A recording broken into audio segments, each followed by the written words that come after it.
I was 14 years old when my father sold me like cattle. But before I tell you how I escaped, before I tell you about the night Jesus appeared in my bedroom with eyes that burned through every lie I'd ever been told, you need to understand something. I wasn't just a girl from a Muslim family. I was royalty. My family's name opened doors that money couldn't even reach. We had servants, drivers, private jets. I wore diamonds before I wore a hijab. And none of it could save me. Let me take you back to the day I learned what I really was. Not a daughter. Not a person. A transaction. It was June. The heat in Riyadh was suffocating, the kind that makes your abaya stick to your skin like a second layer of prison. I remember standing in our marble foyer, bare feet on those cold white tiles imported from Italy.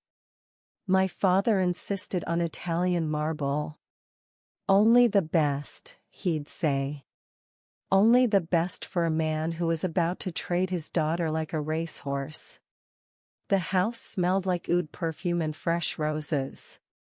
We always had roses. White ones, in crystal vases taller than me, lining every hallway. My mother loved them. She said they represented purity. I would later learn she meant the purity of obedience, staying beautiful and silent while you slowly die inside. I heard voices coming from my father's study. Male voices. Deep. Serious. The kind of voices that decide your fate while you're still playing with dolls in the next room. Except I wasn't playing with dolls anymore. I was studying for my exams, dreaming about university, about becoming a doctor maybe, or an architect. Stupid, foolish, impossible dreams. The study doors were massive, hand-carved cedar from Lebanon, inlaid with mother of pearl. Those doors were always closed to me. That room was where men made decisions. Where deals were signed. Where my father ruled his empire of construction companies and oil investments and political connections that reached all the way to the royal palace. I pressed my ear against the cool wood. She's young. Good. Untouched, I assume? A voice I didn't recognize. I ran. I ran past the roses and the marble and the crystal chandeliers and the floor-to-ceiling windows overlooking our manicured gardens. I ran up the spiral staircase with its gold railings. I ran until I reached my bedroom, pink walls, silk curtains, a canopy bed fit for a princess. A golden cage. I locked the door and collapsed on the floor, my body shaking so hard I thought I'd break apart. I wanted to scream, but if I started, I knew I'd never stop. I wanted to cry, but tears felt too small for this. This wasn't sadness. This was horror. This was death dressed up in white lace and fake smiles. I pulled my knees to my chest and stared at my reflection in the mirror across the room. A child stared back at me. A terrified, helpless child. In 8 months, that child would be dead. And in her place would be a ghost wearing an expensive wedding dress, drowning in the kind of prison that no one escapes. Or so I thought. Because I didn't know, I couldn't have known, that in 6 weeks, a forbidden book would fall into my hands. That in 3 months, I would meet a man named Jesus who would wreck every foundation I'd ever known. That in 7 months, my father would try to kill me. And that by the time my 15th birthday arrived, I would witness a miracle so undeniable, so powerful, that even my enemies would have no choice but to see it. But that night, curled up on my bedroom floor in a mansion that felt like a mausoleum, I knew only one thing. I was going to die. And nobody, not my mother, not my siblings, not Allah, not anyone, was going to save me. My mother came to my room that night. I heard her footsteps in the hallway, soft, hesitant, the shuffle of someone who'd learned long ago that making noise was dangerous. She knocked 3 times. Gentle. Almost apologetic. Habibti, she called through the door. My love. Please. Let me in. I didn't move from where I sat on the floor, my back against the bed, my arms wrapped around my knees. I'd been there for hours. The call to Maghrib prayer had echoed through the neighborhood, then Isha. The house had gone quiet. Even the servants had retreated to their quarters. Go away, I said. My voice sounded hollow. Dead. Your father, he wants me to explain. I don't want explanations. I stood up, my legs numb from sitting so long. I walked to the door but didn't unlock it. I want you to stop this. Tell him no. Tell him I'm too young. Tell him anything. Silence. Then, so quietly I almost didn't hear it, I can't. You're my mother. My hands pressed against the door, as if I could reach through the wood and shake her, wake her up, make her remember she was supposed to protect me. You're supposed to protect me. I am protecting you. Her voice cracked. Do you think I want this? Do you think any mother wants this? Then stop it. I was screaming now, months of perfect obedience shattering like glass. Tell him no. Tell him I won't do it. Tell him. Your father has decided. Each word was final. Absolute. And when your father decides, we obey. That is how we survive. Survive? I yanked open the door. My mother stood there in her nightgown, her hijab removed, her hair, still black, no gray, falling around her shoulders. She was only 33. My father had married her when she was 15. Younger than I was now. She'd been beautiful once. I'd seen the wedding photos hidden in her closet. A girl with bright eyes and a real smile. That girl was gone. The woman standing before me was a shadow, thin, exhausted, with eyes that held no light. Just resignation. Just survival. Look at you, I whispered. Look at what he's done to you. She flinched like I'd struck her. You don't understand, she said. You're still a child. You think the world cares about what you want? About your dreams? It doesn't. The only thing that matters is family honor. Obedience. Submission. Submission to what? To men who treat us like property? Her hand flew across my face before I could react. The slap echoed in my bedroom, sharp and sudden. My cheek burned. We stared at each other, both of us shocked. She'd never hit me before. Never. Don't you ever speak like that again, she hissed.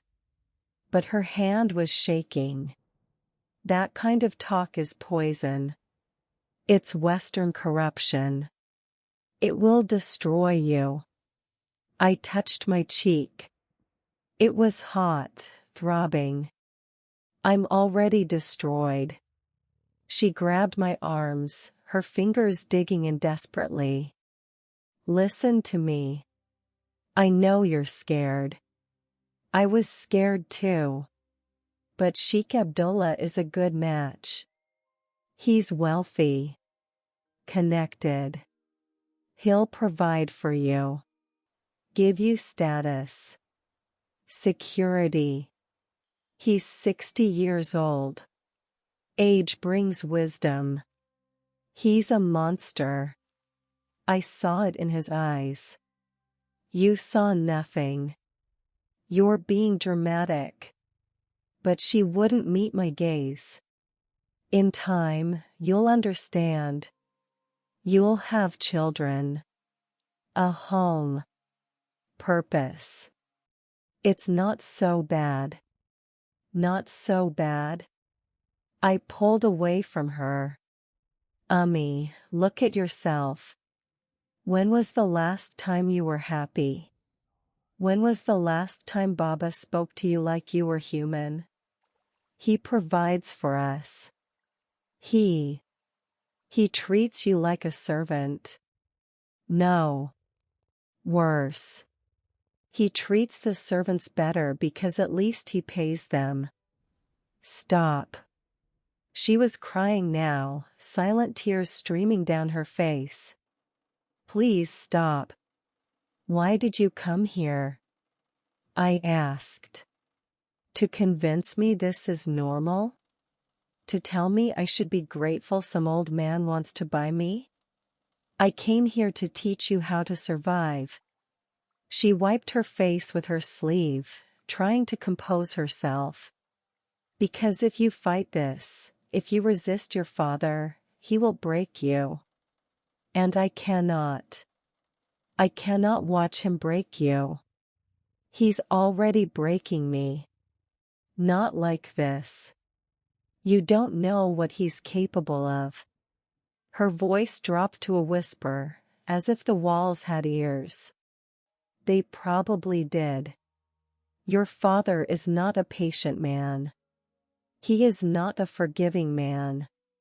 If you shame him, if you embarrass him in front of Sheikh Abdullah's family, if you ruin this alliance. She closed her eyes. I've seen what he does to people who cross him. His own brother. Do you remember your Uncle Faisal? I did. Barely. He disappeared when I was 7. My father said he'd moved to Dubai. We never spoke of him again. Your father destroyed him, my mother continued. Took everything.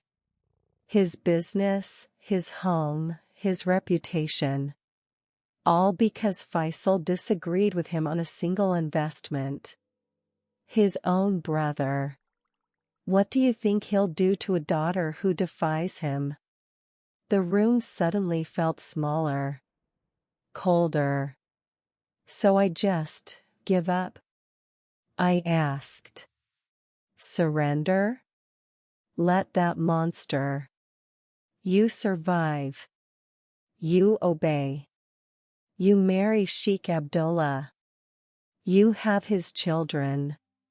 And maybe, one day when you have sons of your own, you'll have some power. Some voice. But right now, you are 14. You are a girl. You have nothing. She moved toward the door, her shoulders slumped like she was carrying 1,000 pounds. Your wedding preparations begin next week, she said without turning around. There will be fittings for your dress. Meetings with the event planner. Sheikh Abdullah's family will visit for tea. You will smile. You will be gracious. You will be perfect. And if I refuse? She finally looked back at me. Her eyes were empty. Dead. Then your father will make you wish you hadn't. She was right about that. The next morning, my father summoned me to his study. The same room where my life had been sold the day before. This time, I entered through the open door. No eavesdropping. No illusions. He sat behind his massive desk, dark mahogany, imported from somewhere expensive. Behind him, floor-to-ceiling bookshelves held leather-bound volumes he'd never read. They were just decoration. Status symbols. Like me. Sit, he commanded. I sat in the chair across from him. It was too low, deliberately designed to make visitors look up at him. To make them feel small. Your mother tells me you're having difficulty accepting your engagement. Difficulty accepting. As if I'd been given spoiled food, not sold to a predator. I'm 14, I said quietly. You'll be 15 soon enough. That's still a child. His jaw tightened. You are not a child. You are a woman. And it's time you understood your purpose. My purpose? To strengthen this family. To form alliances. To produce heirs. He leaned back in his chair, studying me like I was a problem he needed to solve. I have 4 daughters. Do you know what that means in our world? 4 dowries. 4 reputations to manage. 4 potential embarrassments. I'm not an embarrassment. I'm top of my class. Your grades are irrelevant. He waved his hand dismissively. No one cares if you can solve equations or recite poetry. They care if you can manage a household. If you can give your husband sons. If you can keep your mouth shut and your eyes down. Every word was a knife. Sheikh Abdullah chose you specifically, my father continued. Out of dozens of potential matches. Do you know why? I didn't answer. Because I told him you were obedient. Respectful. Properly raised. He leaned forward, his black eyes boring into mine. I gave him my word that you would be the perfect wife. And I do not break my word. Ever. What about your word to me? The question escaped before I could stop it. You promised I could finish school. You said. I said many things. Children believe many things. You're not a child anymore. Then why am I not allowed to make my own choices? The temperature in the room dropped. My father's face, always hard, turned to stone. Choices? He stood up slowly, walking around the desk. You think you deserve choices? He grabbed my arm and yanked me out of the chair. Pain shot through my shoulder. He dragged me to the window, forcing me to look out at our estate, the gardens, the fountain, the guest house, the garage filled with luxury cars. Do you see this? He growled in my ear. Every single thing you've ever had, every meal, every dress, every comfort, came from me. You exist because I allow it. You breathe because I provide. And you think that gives you the right to choose? His grip tightened until I gasped. You are mine, he continued. My property. My responsibility. And I will dispose of that property as I see fit. If I choose to marry you to Sheikh Abdullah, you will marry him. If I choose to give you to a beggar on the street, you will go. Because I am your father. I am your master. And you will obey. He released me suddenly. I stumbled, catching myself on the window frame. The contract signing is Friday, he said, returning to his desk as if nothing had happened. You will attend. You will be silent. You will smile when spoken to. And if you dare, to embarrass me in front of Sheikh Abdullah's family, I will lock you in your room until the wedding. No phone. No books. No light. Just four walls and time to contemplate your disobedience.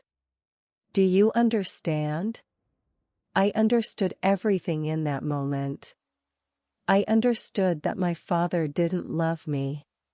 Maybe he never had. I was an investment. A pawn.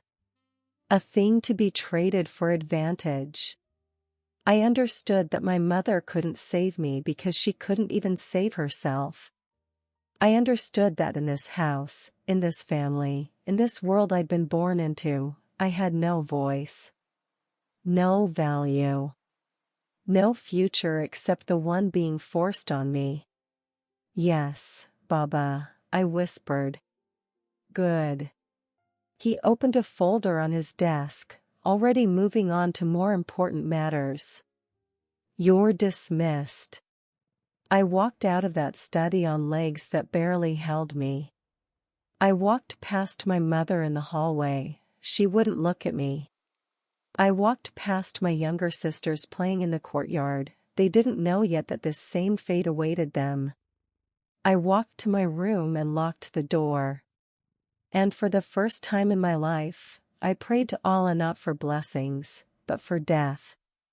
If this is my life, I whispered into my pillow, then please, just let me die. Let me die before Friday. Before the contract. Before I have to belong to that monster. Please. Please. I'm begging you. Just let me die. The ceiling fan turned slowly overhead. The call to ASR prayer echoed from the mosque down the street. Outside my window, birds sang in the garden. No answer came. No lightning bolt. No divine intervention. No miracle. Just silence.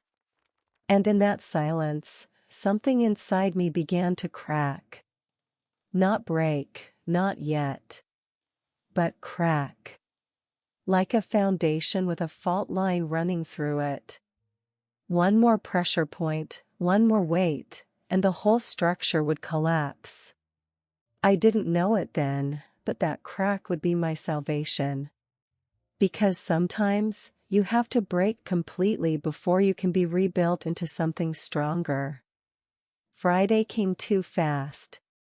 I stood in front of my closet that morning, staring at rows of abayas, black, burgundy, navy, each more expensive than the last. My hands shook as I pulled one out. Black. Appropriate for a funeral.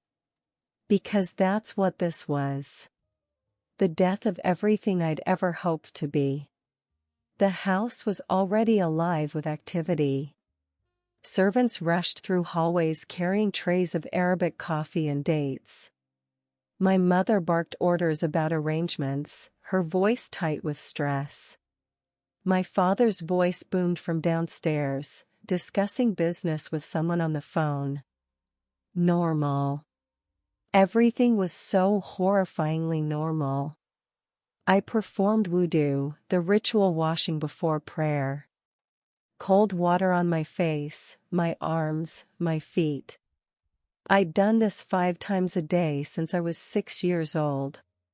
It was supposed to purify you. Make you clean before standing before Allah. I didn't feel clean. I felt dirty. Contaminated. Like something rotten was growing inside my chest. I unrolled my prayer mat, pink with gold embroidery, a gift from my grandmother. I faced Mecca. I pressed my forehead to the ground and began to pray. Allah, I whispered in Arabic, please. Please help me. I don't want this. I don't want to marry him. Please, if you're listening, if you care, please stop this. Send a sign. Send help. Send anything. I prayed through my tears, my body folded in prostration, my hands pressed against the prayer mat. I've been good, I continued, my voice breaking. I've obeyed every rule. I've worn hijab. I've fasted during Ramadan. I've memorized Quran verses. I've never disobeyed my parents. I've done everything right. So please, please, please. Nothing. Just the sound of my own crying and the ceiling fan turning overhead. I stayed there for 20 minutes, maybe longer, begging a God who felt a million miles away. When I finally sat up, my face was swollen, my eyes burned, and my heart felt like a stone in my chest. The call to Jummah prayer echoed from the mosque. Friday. The holiest day of the week. The day Muslims gather to worship, to seek Allah's mercy and guidance. The day my future would be signed away on a piece of paper. Sheikh Abdullah's family arrived at noon. I watched from my bedroom window as their convoy pulled through our gates, 3 black Mercedes SUVs with tinted windows. Ostentatious. Excessive. Exactly the kind of display my father respected. They're here. My mother appeared in my doorway, already dressed in her finest abaya, her face made up perfectly. She looked beautiful. Empty. Come. It's time. My legs didn't want to move. My body knew what my mind refused to fully accept, that walking down those stairs meant surrendering. Accepting. Dying. I can't, I whispered. You can. You will. She walked over and grabbed my hand. Her palm was sweaty. She was just as terrified as I was, I realized. But terror didn't change anything in our world. It just made you better at hiding. Remember what your father said. Smile.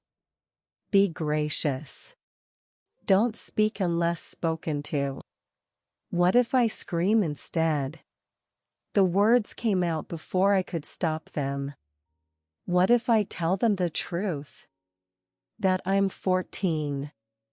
That I'm being sold. That this is wrong.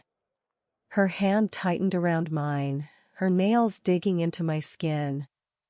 Then your father will destroy you. And them? Sheikh Abdullah's family? They won't care. They'll just find another girl. Younger, maybe. More obedient. And you'll have suffered for nothing. She pulled me toward the door. I had no choice but to follow. We descended the spiral staircase together, my mother's hand gripping mine like a chain.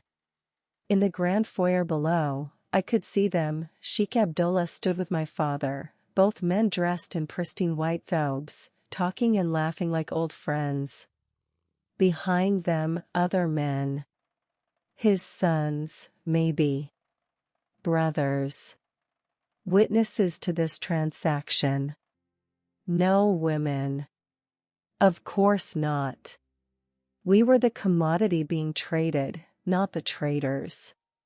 Sheikh Abdullah looked up as I descended. His eyes, rheumy, yellowed, tracked my movement like a predator watching prey. That same smile from before crossed his face, revealing those tobacco-stained teeth. "Ah," he said. "There she is. Even more beautiful than I remembered." I wanted to vomit. My father gestured for me to come closer. "Come, daughter. Greet your future husband properly." I walked forward on legs that felt like they belonged to someone else. My mother released my hand. I stood before Sheikh Abdullah, my eyes down, my hands clasped in front of me. Every instinct screamed at me to run, to fight, to do something. But I'd been trained since birth for moments like this. Obedience was survival. Silence was safety. Assalamu alaikum, I murmured. Wa alaikumu assalam. His voice was thick, wet. He reached out and lifted my chin, forcing me to look at him. His fingers were cold. You will make a fine wife. Obedient. Modest. Good breeding. Breeding. Like I was livestock. Come, my father said. We have documents to sign. We moved into the formal sitting room, the one reserved for important guests.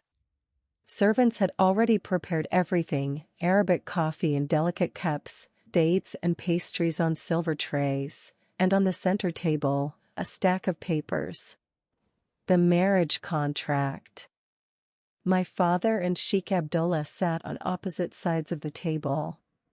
One of Sheikh Abdullah's men, a lawyer, I assumed, pulled out the documents and began reading them aloud in formal Arabic. In the name of Allah, the most gracious, the most merciful. This contract binds the families of Al-Rashid and Al-Mansur in matrimonial alliance. The bride, age 14, will be wed to Sheikh Abdullah bin Mansur upon her 15th birthday. The mahr is set at 2 million riyals. 2 million riyals. That's what I was worth. About $500,000. Less than my father's cars. The lawyer continued reading terms and conditions. The bride will reside in the groom's household. The bride will be obedient to her husband in all matters. The bride will fulfill her wifely duties as prescribed by Islamic law.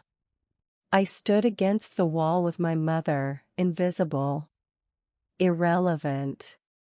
This contract was between men. I was just the subject being discussed. In my head, I prayed again. Desperately. Silently. Allah, please. Stop this. You're supposed to be merciful. You're supposed to protect the weak. I'm weak. I'm helpless. Please, send an earthquake. A fire. A miracle. Anything. The lawyer finished reading. He placed the contract in front of my father. Sign here, he said, pointing to a line at the bottom. My father picked up the gold pen, the one he used for important business deals. He poised it over the paper. This was it. The final moment. Once he signed, I would belong to Sheikh Abdullah. Legally. Religiously. Completely. Allah, please. My father's signature flowed across the page in elegant Arabic script. Nothing happened. No earthquake. No fire. No divine intervention. The lawyer moved the document to Sheikh Abdullah. He signed without hesitation, his smile widening. Alhamdulillah, Sheikh Abdullah said, standing. It is done. Our families are united. The men embraced. My father looked pleased, probably already calculating how he'd leverage this new alliance.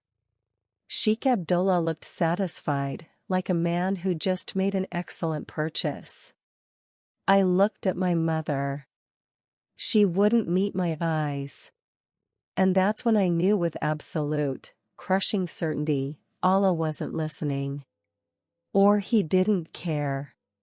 Or worse, this was exactly what he wanted. Submission. Obedience. Girls sold to old men in the name of religion and family honor. Sheikh Abdullah approached me. "Come, my bride. Let me see your face properly." He reached for my hijab. I flinched back instinctively. "Don't touch her," my father said sharply. "Not until the wedding. It's improper." Sheikh Abdullah laughed. Of course. Forgive me. I'm simply eager." 8 months, my father assured him. "She'll be ready." Ready. Like I was a product being prepared for shipment. The men moved toward the dining room for lunch. I was dismissed, no longer needed. My part in this performance was over. I ran back to my room, my mother calling after me. I didn't care. I locked the door, ripped off my hijab, and collapsed on my bed. For hours, I prayed. I prayed every prayer I knew. I recited every verse I'd memorized. I begged, I pleaded, I bargained. "Allah, I'll be better. I'll pray more. I'll memorize the entire Quran. I'll wear niqab. I'll never complain again. Just please stop this marriage." The room stayed silent except for my voice. "Are you there?" I screamed at the ceiling. "Are you listening? I'm dying here. I'm drowning. And you're just nothing. You're just silent." I grabbed my Quran from my nightstand, the one with the beautiful turquoise cover, the one I'd carried to every prayer, every lesson. I opened it randomly, desperately looking for something. Some verse. Some promise. Some hope. My eyes landed on Surah Al-Baqarah, and your Lord says, "Call upon me, I will respond to you." Liar. I screamed. I threw the Quran across the room. It hit the wall and fell to the floor, pages crumpled. I immediately gasped, horror flooding through me. You don't throw the Quran. You don't disrespect the holy book. That was haram. Forbidden. Unforgivable. I scrambled off the bed and picked it up, my hands shaking, kissing it, apologizing. I'm sorry. But even as I apologized, something inside me had broken. That crack from days before, it had widened into a chasm. Because the truth was crushing me, I'd prayed to Allah my entire life. I'd submitted. I'd obeyed. I'd followed every rule. And when I needed him most, when I was literally being sold into slavery disguised as marriage, he was silent. Not absent. Worse than absent. Silent while watching it happen. That night, I didn't pray Maghrib. Or Isha. For the first time in 8 years, I didn't pray. I just lay in my bed, staring at the ceiling, feeling absolutely nothing. Empty. Abandoned. Alone. If you're watching this, if you've ever felt that kind of abandonment from a God you were raised to worship, you know what I'm talking about. That moment when you realize the deity you've been praying to either can't hear you or won't help you. When your faith cracks and you see the void underneath. I was 14 years old, and I just discovered that Allah, if he existed at all, didn't care about girls like me. I didn't know it then, but that discovery would lead me to someone who did. Someone who'd been waiting for me my entire life. Someone whose name I'd been taught to hate. But I'm getting ahead of myself. first, I had to sink all the way to the bottom. Because sometimes, the only way to find truth is to drown in every lie first. The weeks that followed were torture. Wedding preparations began immediately. My mother took me to dress fittings where old women poked and prodded me, measuring, discussing my body like I wasn't there. "She's thin," they'd say. "We'll need to fatten her up before the wedding. Men don't want skin and bones." I attended tea ceremonies with Sheikh Abdullah's female relatives, his sister, his daughters from previous marriages. He'd been married 3 times, 2 wives died, 1 divorced.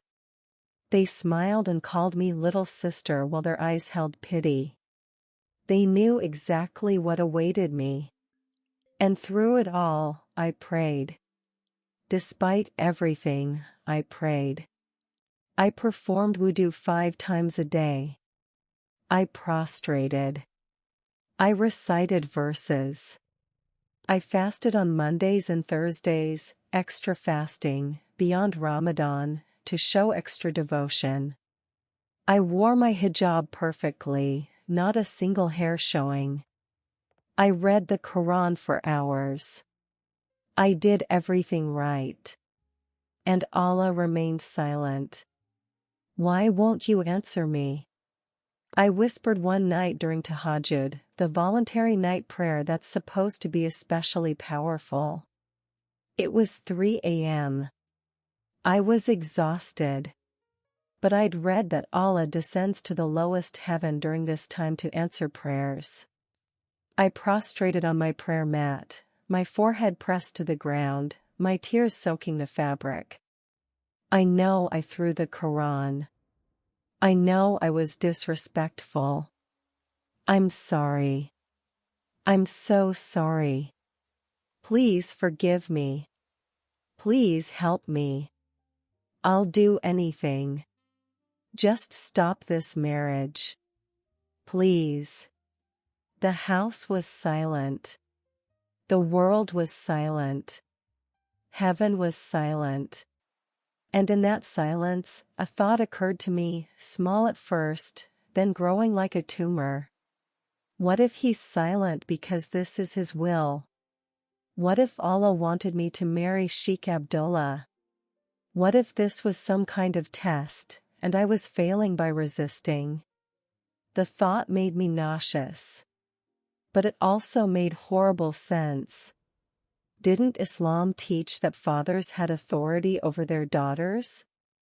That obedience to your father was obedience to Allah? That marriage, even to someone you didn't choose, was half your faith? Maybe I was the problem. Maybe my Western education had corrupted me. Maybe wanting choice, wanting freedom, wanting to be seen as human instead of property, maybe all of that was sinful. Maybe I deserved this. I stopped eating. Not intentionally at first. Food just tasted like ash. My mother noticed, tried to force me. "You're getting too thin," she'd say, pushing plates toward me. But I couldn't. Every bite made me want to vomit. I stopped sleeping. Nightmares haunted me, Sheikh Abdullah's hands on my body, his breath on my neck, my screams being ignored while everyone around me smiled and said Alhamdulillah, praise Allah. I stopped existing, really. I became a ghost in my own life, floating through each day in a haze of prayer and desperation and crushing, suffocating hopelessness. 6 weeks after the contract signing, I weighed myself. I'd lost 15 pounds. My ribs showed through my skin. My face was hollow. My mother screamed when she saw me, called a doctor, tried to force-feed me vitamins. But I didn't care about my body. It wasn't mine anyway. It belonged to my father, soon to belong to Sheikh Abdullah. Why should I care what happened to it? That's where I was spiritually, emotionally, physically, when the forbidden book found me. Or maybe, I found it. Or maybe, and I believe this now with every fiber of my being, it was placed in my path by someone who heard every prayer that Allah never answered. It was a Tuesday afternoon when my world tilted on its axis. I was in my father's study. I wasn't supposed to be there, that room was forbidden territory, men only, but my mother had sent me to retrieve a business folder my father needed for a meeting. He was out, the house was quiet, and I'd been given exactly 5 minutes to find the file and leave. I found the folder quickly, bright red, labeled Al-Mansour Holdings on his desk. But as I picked it up, my hand caught the edge of a stack of papers, sending them cascading to the floor. No, no, no, I muttered, dropping to my knees to gather them. My father was meticulous about organization. If he discovered I'd made a mess, there would be consequences. I scrambled to collect everything: business contracts, bank statements, legal documents. And then my hand landed on something different. Something that didn't belong. A book. Small. Pocket-sized. With a worn leather cover and gold lettering I couldn't read at first because it wasn't Arabic. I turned it over. My English was good. My father had insisted on English tutors despite his disdain for Western culture. Business, he'd said, required English. The cover read, "The New Testament." My blood went cold. The Bible. A Christian Bible. In my father's study. Hidden beneath business papers in the most sacred, private room in our house. My hands shook as I held it. This was haram. Forbidden. Dangerous. Possessing Christian scripture could bring shame on the entire family. Could ruin my father's reputation. Could. Why does he have it? The question burned through my fear. My father, who made me memorize Quran verses. Who forced us to pray 5 times daily. Who beat my brother once for missing far prayer. Who was so devoted to Islam that he'd arranged my marriage to strengthen ties with a prominent sheikh. Why would he have a Bible? I should have put it back. Should have gathered the papers, left the room, forgotten I'd ever seen it. But 6 weeks of unanswered prayers had made me reckless. 6 weeks of screaming into the void had made me angry. Desperate. Willing to consider the unthinkable.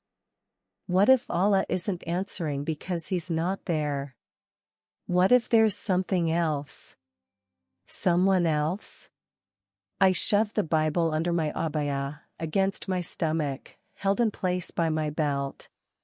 My heart hammered so hard I thought it would burst through my chest.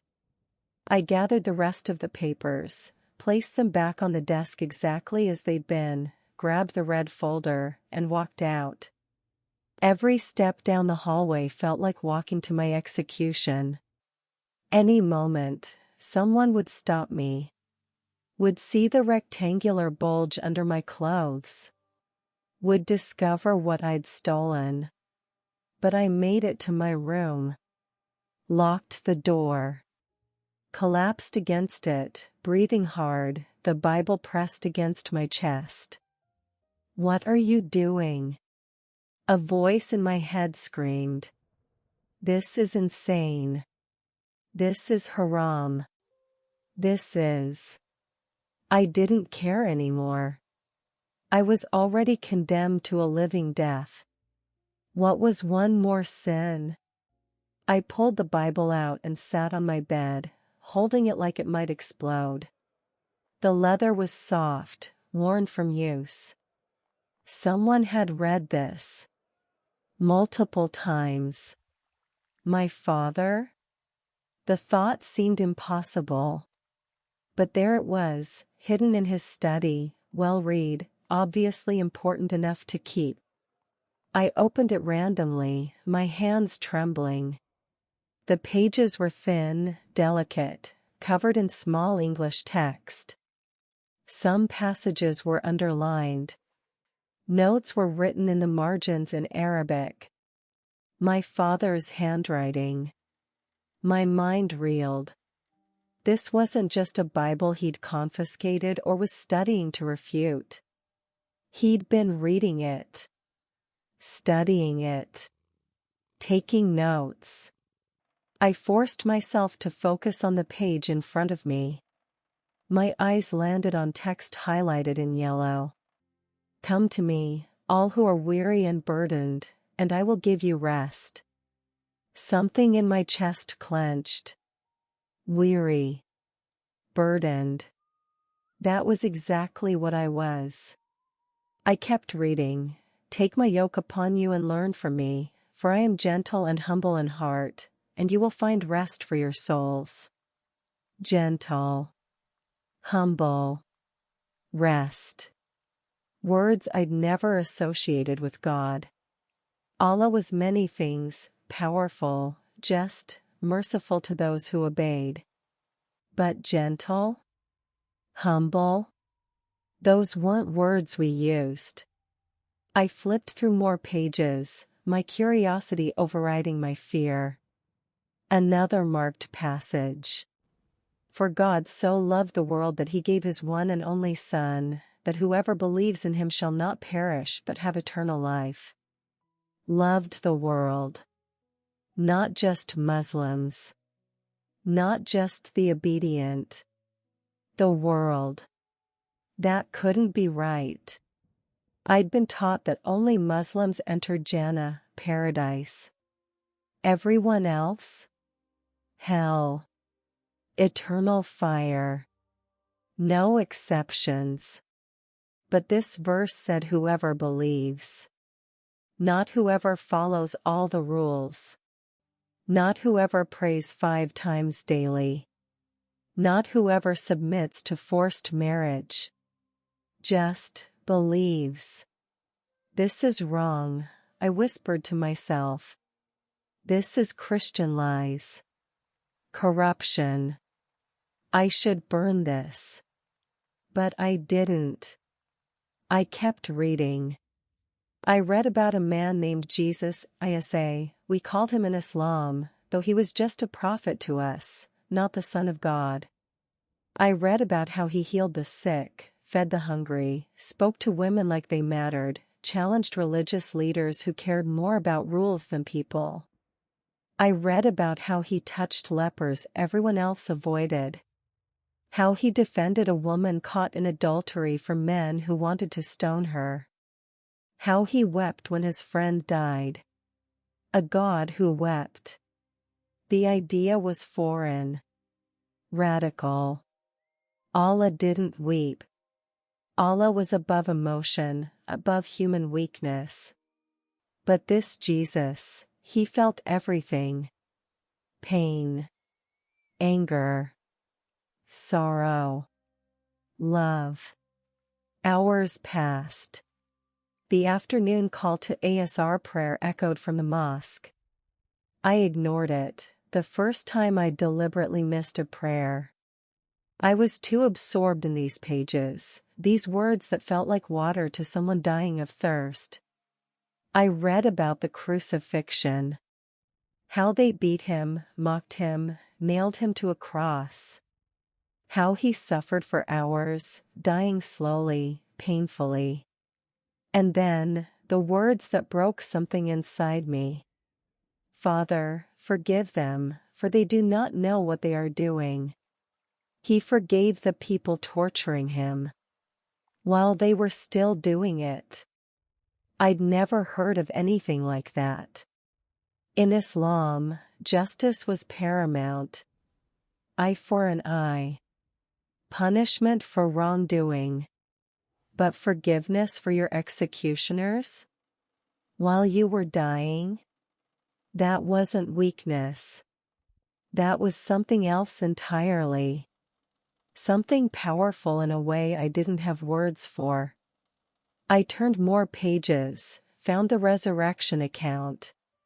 How he died, was buried, then came back to life.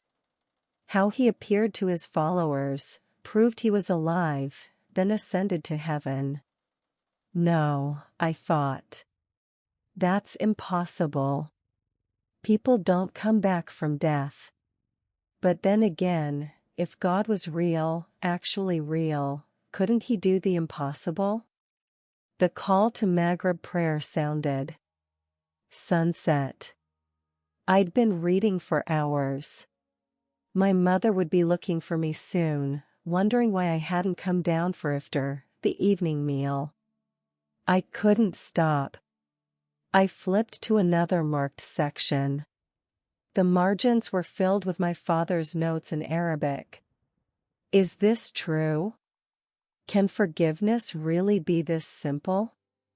What if I've been wrong? If Jesus is the Son of God, then everything changes.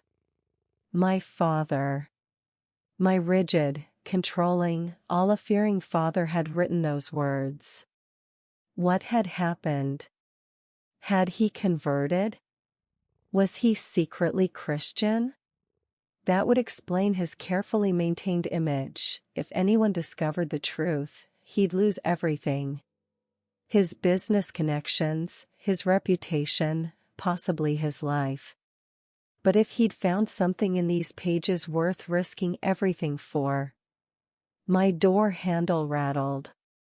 Habibti? My mother's voice. Why is this locked? Come eat dinner. I shoved the Bible under my mattress. I'm not hungry, Ummi. You have to eat something. You're wasting away. I'm praying. I'll eat later. A pause. Then, don't stay up too late. Sheikh Abdullah's sister is visiting tomorrow. You need to look healthy. Her footsteps faded down the hall. I pulled the Bible back out, my hands shaking. I knew I should stop. This was dangerous. If my father discovered I'd taken it, if my mother found it, if anyone knew I was reading Christian scripture. But I couldn't stop. Because for the first time in 6 weeks, 6 weeks of desperate prayers to Allah that went unanswered, I felt something. Not hope exactly. Not yet. But possibility. Like a window cracking open in a sealed room, letting in a sliver of light. I read through the night. I read about Jesus teaching crowds, about his parables, stories that were simple but profound. I read about how he valued. You just what? He shook me so hard my teeth rattled. You just decided to steal forbidden scripture? To read Christian lies? To commit shirk, the unforgivable sin? You were reading it too. The words exploded out of me. I saw your notes. You wrote questions. You were. The slap came so fast I didn't see it. My head snapped to the side, my ear ringing, my cheek exploding with pain. I tasted blood. You know nothing, he hissed. I study the enemy's lies to refute them. To protect this family from corruption. And you stupid girl, you actually believed them? He threw the Bible across the room. It hit the wall and fell, pages crumpling. No. I lunged for it without thinking. He grabbed me by my hair, yanking me back. Pain seared through my scalp. He dragged me away from the Bible, his face inches from mine. That book is poison, he snarled. It has infected you. Corrupted you. But I will burn it out. Please, Baba, please. Silence. He released my hair and backhanded me again. I fell to the floor, my vision swimming. You will denounce this. Right now. You will say the Shahada. You will recommit to Islam. And you will never speak of this again. I can't, I whispered. The room went deadly silent. What did you say? I looked up at him through tears and blood. And in that moment, I made a choice. The most terrifying, liberating choice of my life. I said I can't. My voice was stronger now. Because I believe it. I believe Jesus is the Son of God. I believe He died for my sins. I believe. He kicked me in the ribs. Air exploded from my lungs. I curled into a ball, gasping, pain radiating through my chest. You will take that back, he said. Or I will beat it out of you. Jesus, I gasped. Jesus, help me. Another kick. This one to my back. I screamed. Stop saying that name. Jesus. Jesus. Jesus. I was crying, screaming, praying all at once. He grabbed the Bible from where it had fallen and held it in front of my face. You want this filth? You want to be a Christian? Fine. We'll see how much you want it. He pulled out a lighter from his pocket. He smoked cigars in his study, always carried a lighter. He flicked it open. Flame appeared. Watch, he commanded. Watch your false god fail you. He held the flame to the corner of the Bible. The thin pages caught immediately, curling and blackening. No. I tried to crawl toward it, but he kicked me back down. Where is your Jesus now? He mocked.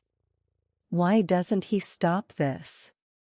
Why doesn't he save his precious book? The Bible burned. Smoke filled my room. Tears poured down my face as I watched the words, those beautiful, life-giving words, turn to ash. You see? My father dropped the burning book onto the floor, letting it burn completely. Your Jesus is powerless. He cannot save his book. He cannot save you. But Allah will punish you for this betrayal. In this life and the next. He turned to leave, then paused at the door. You are confined to this room until the wedding, he said coldly. No phone. No computer. No books. Nothing but time to contemplate your sin and beg Allah for forgiveness. And if you speak of this to anyone, if you breathe one word about Jesus or Christianity, I will tell Sheikh Abdullah that you are mentally unstable. That you've been possessed by jinn. He will still marry you, but he will have you locked away. Drugged. Kept in darkness for the rest of your miserable life. Do you understand? I didn't answer. I just stared at the pile of ash that had been my hope. Do you understand? Yes, I whispered. He walked out and locked the door from the outside. I heard him calling for servants, ordering them to remove everything from my room except the bed and prayer mat. She is to be given meals twice daily. Water. Nothing else. If she asks for anything, you report it to me immediately. His footsteps faded down the hall. I crawled to the pile of ash, my ribs screaming with pain. I touched it with trembling fingers. Warm. Still smoking. Completely destroyed. And that's when I broke.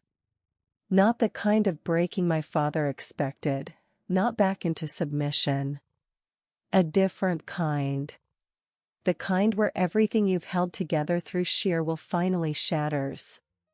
I collapsed onto the floor and sobbed. Great, heaving sobs that hurt my broken ribs, but I couldn't stop. I cried for the Bible that was gone. For the wedding that was coming. For the Jesus I'd just discovered and was about to lose. For my entire life that felt like one long nightmare with no escape. Jesus, I wept. Jesus, where are you? I chose you. I defended you. I took a beating for you. And now you're gone. The words are gone. Everything is gone. I'm alone again. You are not alone. I stopped breathing. The voice, I didn't hear it with my ears. I heard it in my chest, in my bones, in the deepest part of my soul. Gentle. Powerful. Absolutely real. Who's there? I whispered, looking around my empty room. You know who I am. My skin erupted in goosebumps. The air in my room changed, became thicker, charged, like the moment before lightning strikes. But not dangerous. The opposite. Safe. Protective. Jesus? I breathed the name. The temperature shifted. Not cold, not hot, but different. Like the atmosphere itself was vibrating at a frequency I could feel but not explain. And then I saw him. Not fully. Not clearly. But there, in the corner of my room, near where the Bible had burned, a figure made of light. Not harsh light that hurts your eyes. Soft light. Golden. Warm. Like dawn breaking after the longest night. I couldn't see his face clearly. But I saw his form. Saw him standing there. Watching me. And from that figure, I felt something that made me weep even harder, not from pain this time, but from overwhelming, devastating love. Jesus, I prayed. I don't know all the right words. I don't know Christian prayers or rituals. But I believe you died for me. I believe you rose again. I believe you're the Son of God. Save me. Not just from this marriage. From sin. From death. From myself.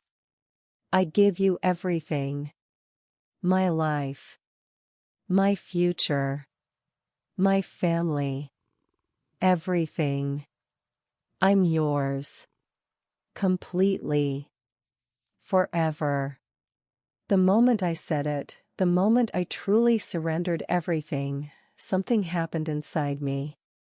Like chains I didn't know I was wearing suddenly shattered. Like a door locked my entire life suddenly swung open. Like I'd been underwater my whole life and finally broke the surface and took my first real breath. Joy. Impossible, inexplicable joy flooded through me. Mixed with the pain, with the fear, with the uncertainty. But there. Real. Undeniable. I was saved. I didn't fully understand what that meant yet. But I felt it. I was free, even locked in this room, even with a forced wedding looming, even with my father's threats ringing in my ears. Because Jesus had claimed me. And what Jesus claims, no man can destroy. The next 4 months were the hardest of my life. My father kept his word. I was locked in that room with nothing but a bed, a prayer mat I refused to use, and my own thoughts. Servants brought food twice daily, pushed through a slot in the door. They wouldn't speak to me. Wouldn't look at me. My mother came once, begging me to repent, to ask Allah for forgiveness, to forget this Christian madness. You can still save yourself, she pleaded through the door. Just say you were confused. That you didn't mean it. Your father might forgive you. Might let you out before the wedding. I meant every word, I told her. Jesus is real. He came to me. He. Stop. She was crying. Please stop. You're making everything worse. Sheikh Abdullah's family already thinks something is wrong. Your father had to tell them you were ill. If they discover the truth, that you've committed apostasy, they'll cancel the wedding. And your father will. I don't know what he'll do. Maybe that's the miracle, I said quietly. There is no miracle, she screamed. There is only Allah's punishment. You have committed the unforgivable sin. You will burn in hellfire forever. Her words should have terrified me. Once, they would have. But now. If your Allah would send me to hell for choosing love over forced marriage, I said, then I want nothing to do with him. Jesus showed me what real love is. And I'll never go back. She left sobbing. I never saw her again before the wedding. Alone in that room, I prayed constantly. Not the ritual prayers I'd been taught. Real prayers. Conversations with Jesus like he was sitting right there beside me. Jesus, I'm hungry. They're only feeding me once a day now. I think my father is trying to weaken me before the wedding. Jesus, I'm scared. 3 months left. Then 2. Then 1. How are you going to save me? Jesus, I miss your words. I miss reading about you. Can you help me remember? And he did. Verses I'd read only once came flooding back to my memory. Perfect. Word for word. I'd recite them to myself for hours. I am the resurrection and the life.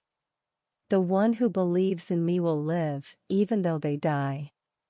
Peace I leave with you, my peace I give you. Do not let your hearts be troubled and do not be afraid. In this world you will have trouble.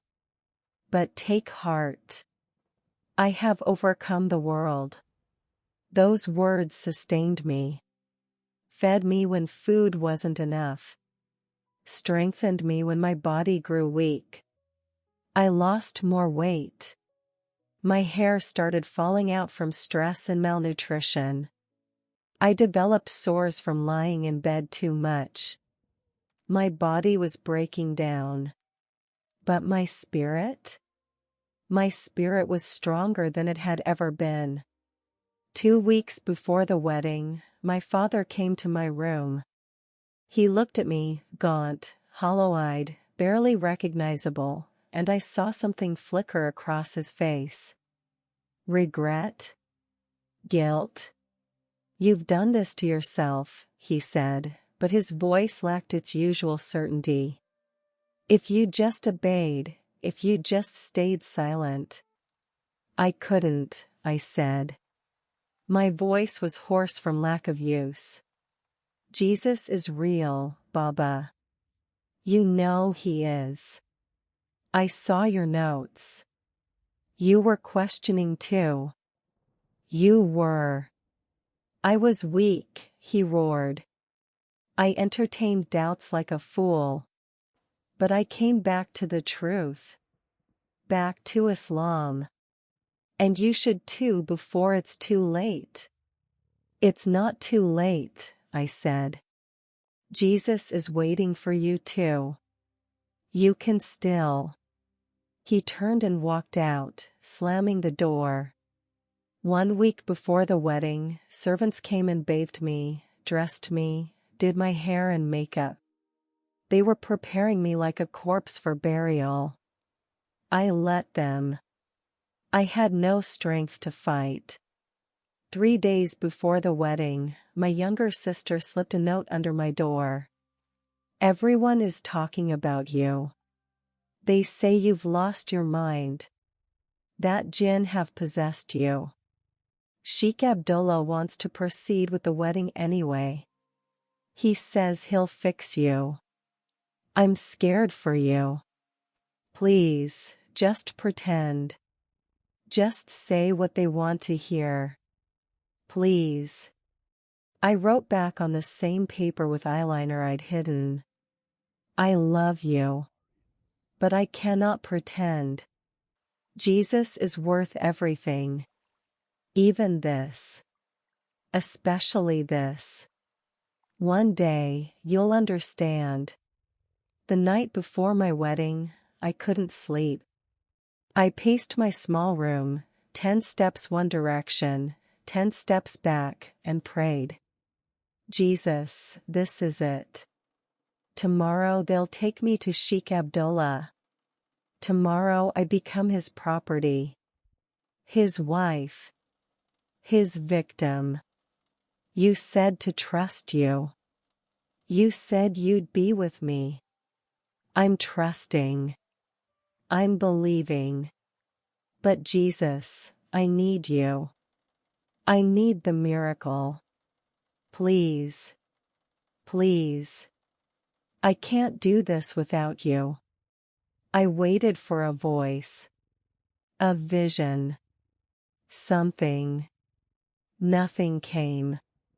Just silence. And the approaching dawn of my wedding day. The day that would change everything. I didn't sleep. How could I? As the first light of dawn crept through my curtained window, I sat on the floor with my back against the bed, staring at nothing. My wedding day. The day I'd been dreading for 8 months. The day my father would hand me over to Sheikh Abdullah like merchandise. The day my life, what was left of it, would end. The house stirred early. I heard servants rushing through hallways, my mother barking orders, my father's deep voice coordinating details. Outside my locked door, the sounds of preparation. Inside, just me and the silence and Jesus, who I couldn't see but desperately hoped was still there. Jesus, I whispered. I'm terrified. I know you said to trust you. I know you said you'd be with me. But I'm human. I'm weak. I'm so scared I can barely breathe. Please. Please don't let me face this alone. You are not alone. You have never been alone. The voice again, that internal voice that was more real than anything I could hear with my ears. Peace flooded through me. Not the absence of fear, but something stronger than fear. Something that let me stand up and face what was coming. At 7 a.m., my mother unlocked the door. She looked exhausted, her eyes red from crying. Behind her stood 2 servants carrying my wedding dress, a massive white creation covered in crystals and pearls, probably worth more than most people earned in a year. It's time, my mother said quietly. They dressed me like I was a doll.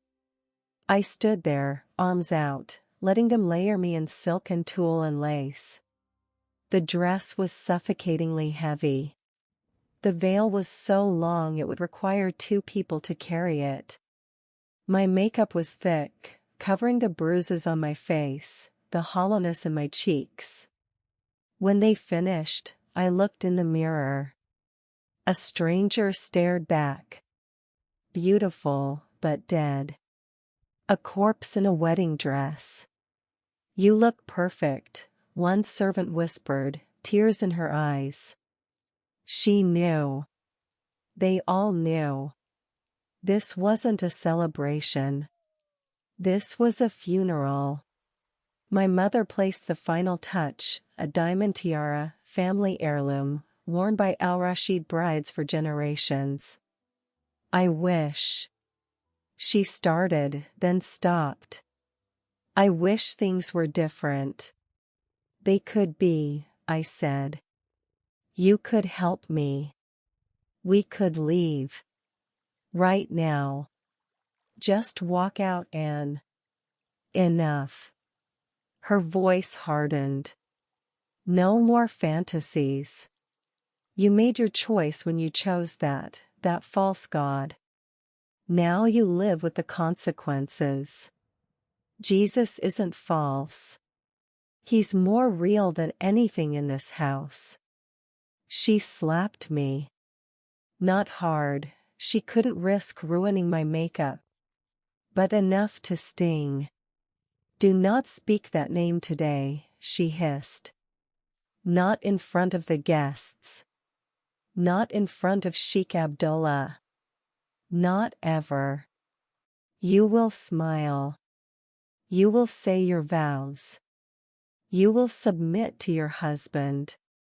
Or I promise you, what your father did to you in that room will seem like mercy compared to what comes next. She left.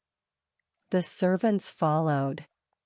The door stayed unlocked this time. Where was I going to run in this massive dress? I stood alone in my room, wrapped in white, crowned in diamonds, drowning in despair. Jesus, I'm about to walk into hell, I prayed. I need you. I need the miracle. You said you came to set prisoners free. I'm a prisoner. Free me. Please. I don't know how. I don't see a way out. But you do. You always do. So please, Jesus. Please. A knock on the door. My father stood there in his ceremonial robes, looking powerful and proud. Today was his triumph, a lucrative alliance sealed, a rebellious daughter finally controlled. The cars are waiting, he said. It's time. I didn't move. I said it's time. He grabbed my arm and pulled me forward. I stumbled in the heavy dress, nearly falling. He didn't care.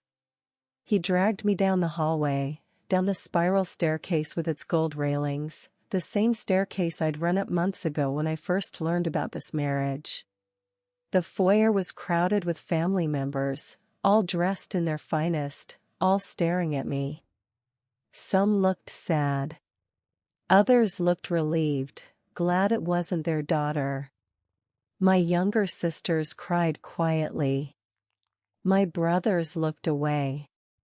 Outside, 3 white Rolls-Royces waited, decorated with white roses and ribbons. The wedding venue was a luxury hotel ballroom. My father had spared no expense for this display of wealth and power. He shoved me into the first car. My mother and sisters climbed in after, arranging my dress and veil so they wouldn't wrinkle. The door closed.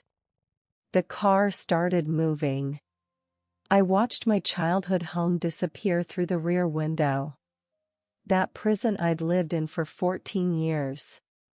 I'd never see it again.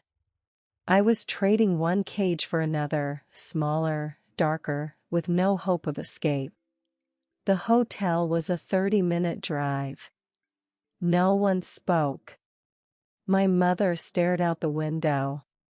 My sisters held hands, crying. I sat there in my wedding dress, praying silently, desperately. Jesus, I'm running out of time. Please. Please. Please. We arrived.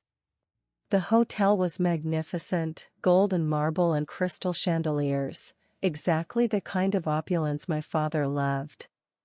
Servants rushed forward to help me out of the car, two of them lifting my veil so it wouldn't touch the ground.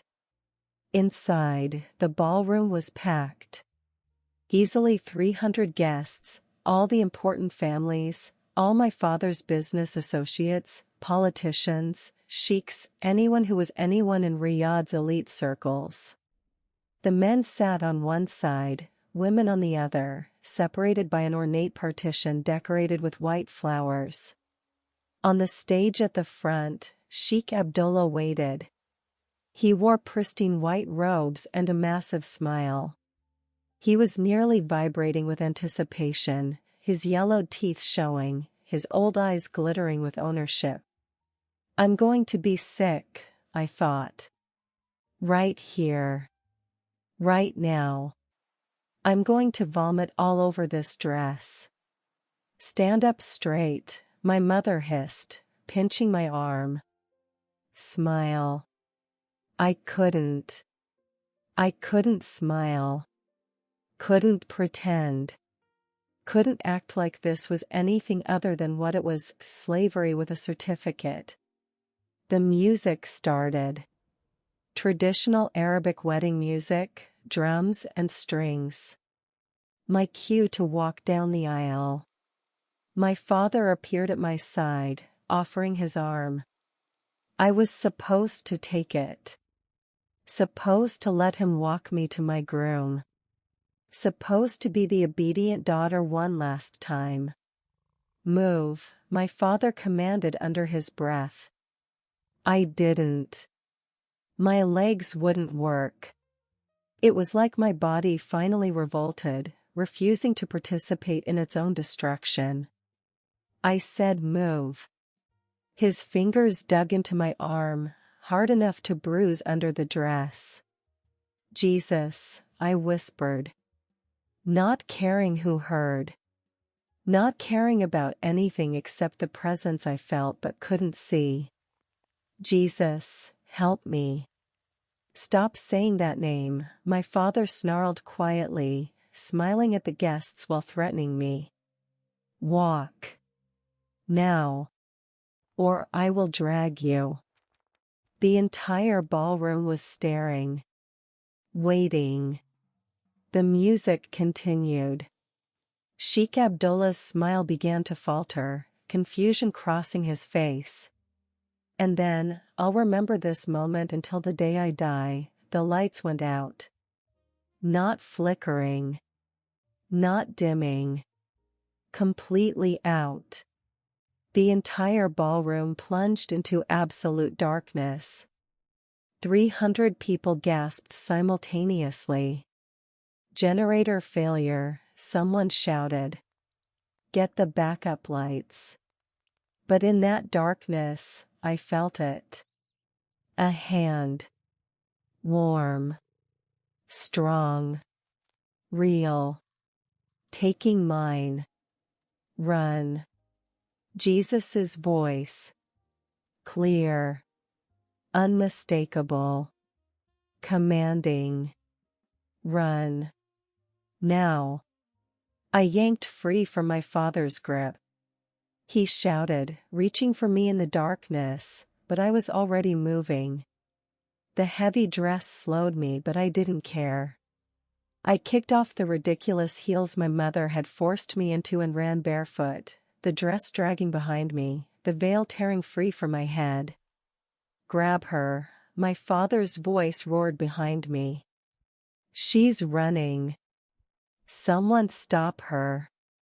Chaos erupted. People shouting. Women screaming. Men cursing. But the darkness remained. The backup lights didn't come on. It was like someone, was holding back the light just long enough. Just long enough for me to reach the exit. I burst through the ballroom doors into the hotel corridor. My lungs burned. My feet ached. The dress was impossibly heavy. Behind me, I heard my father shouting orders, heard footsteps pounding after me. I ran toward the main entrance, the marble floors cold under my bare feet. Hotel staff stared in shock as I rushed past, a bride fleeing her own wedding, dress filthy, makeup running, looking completely insane. I didn't care. I ran. Through the lobby. Past the shocked valets. Out the front doors into the brutal Riyadh heat. The sun was blinding after the darkness of the ballroom. The street was crowded with traffic and pedestrians who stopped and stared at the crazy bride running through downtown. I heard my father burst out of the hotel behind me. "Stop her. She's mad. Possessed. Someone stop my daughter." But no one did. They just stared, paralyzed by the spectacle. I ran across the street, cars honking and swerving. I ran into an alley between buildings, my wedding dress catching on trash and debris. I ran until my lungs felt like they'd explode, until my legs gave out, until I collapsed against a wall in a filthy back alley in the most expensive wedding dress money could buy. I couldn't run anymore. This was it. They'd find me. They'd drag me back. Or worse, kill me right here for the shame I'd brought on the family. "Jesus," I sobbed. "Jesus," I ran. "I did what you said. Now what? Now what?" A shadow fell over me. I looked up, expecting my father. Expecting death. Instead, I saw a woman. Old. Maybe 70. Wearing a simple black abaya. She looked down at me with eyes that were kind. Knowing. "You're the runaway bride," she said in Arabic. I nodded, unable to speak. "You're running from a forced marriage." Another nod. She smiled. "I thought so. I was praying this morning and God, Jesus, told me to come to this alley. Told me I'd find someone who needed help. And here you are." My breath caught. You're Christian?" "I am. And so are you, I think. Am I right?" Tears poured down my face. "Yes. Yes. I just met him. Months ago. He came to me. He's been with me through everything. He told me to run and I ran, but now I don't know." "Come with me," she said, offering her hand. "Quickly. Before they find you." "Why would you help me? You don't know me. This could be dangerous for you." She laughed, a warm, joyful sound. "Child, I'd been a secret Christian in Saudi Arabia for 30 years. I've survived worse than your angry father.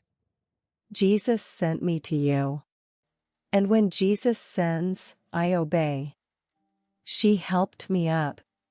We heard shouting in the distance, my father's voice, Sheikh Abdullah's voice, security guards, police.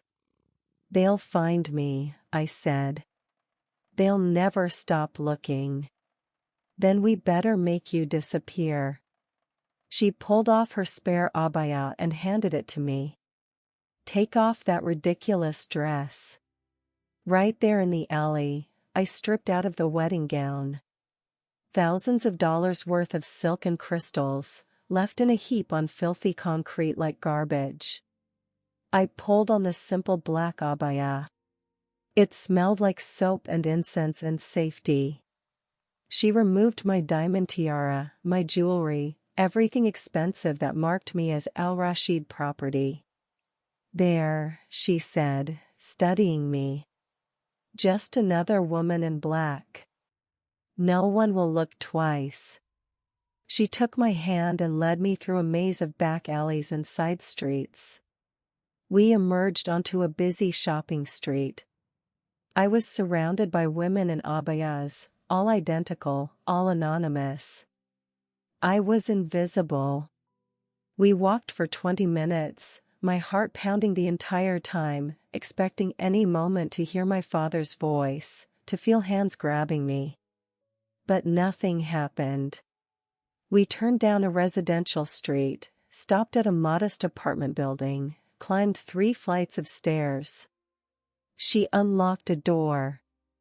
"Welcome," she said, "to your new life." The apartment was small. Simple. Clean. A cross hung on the wall. A Bible sat on the coffee table. It was the most beautiful place I'd ever seen. "You can stay here," she said. "As long as you need. There's a network of us, underground Christians. We help each other. We'll hide you until we can get you out of the country." I collapsed onto her couch, my body finally giving out. I couldn't process what had just happened. The lights going out at the exact moment I needed them to. This woman being told by Jesus to come to that alley. Escaping through crowds where no one stopped me despite my father's shouts. Miracle after miracle after miracle. How? I whispered.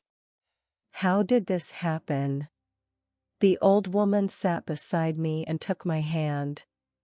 "You asked Jesus to free you. Did you really think he wouldn't answer? He moved heaven and earth for you today, child. Because you are his. And he keeps what is his." I wept then. Not tears of fear or pain, but of overwhelming gratitude. Jesus had done it. He'd actually done it. He'd freed me from a prison I thought had no exit. He'd saved me when no one else could or would. "Thank you," I whispered, looking up at the ceiling, at heaven, at Jesus who I knew was watching. "Thank you. Thank you. Thank you." The old woman smiled. "That's just the beginning," she said. "Your real life, the one Jesus has planned for you, it starts now." And she was right. Everything that came before was death. This was resurrection. The first night in that apartment, I couldn't sleep. Every sound made me jump. Every car passing on the street below, every footstep in the hallway, every distant siren, I was convinced it was them. My father. The police. Sheikh Abdullah's men coming to drag me back. The old woman, her name was Miriam, she told me, sat with me through the night, holding my hand, praying quietly in Arabic and English, telling me I was safe. "They won't find you here," she kept saying. "Jesus is hiding you. Just like he hid Moses in the reeds, like he hid David in the caves. You're under his protection now." But protection didn't feel safe. It felt like waiting. Waiting for the hammer to fall. Around 3 a.m., my body finally surrendered to exhaustion. I fell asleep on Miriam's couch, still wearing her spare abaya, my bare feet blistered and bleeding from running through the streets. I woke to the afternoon call to ASR prayer echoing from nearby mosques. For a moment, I forgot where I was. Then everything came rushing back, the wedding, the darkness, the running, the escape. I was free. Actually free. The thought was so foreign, so impossible, that I started laughing. Then crying. Then laughing and crying at the same time until Miriam rushed in from the kitchen, worried I was having a breakdown. "I'm okay," I gasped. I'm free. I'm actually free." She smiled and handed me tea. "You are. But freedom has a cost. And you need to understand what that cost is." She sat down beside me, her face serious. "Your father has reported you missing," she said. "It's all over the news. Daughter of prominent businessman vanishes from wedding. Family fears kidnapping. They're offering a reward for information." My stomach dropped. Kidnapping? He's claiming I was kidnapped? Of course. He can't admit the truth, that you ran away, that his daughter rejected an arranged marriage. That would be shameful. So instead, you're a victim. Taken against your will. Probably by criminals or human traffickers. But people saw me run. The guests, the hotel staff.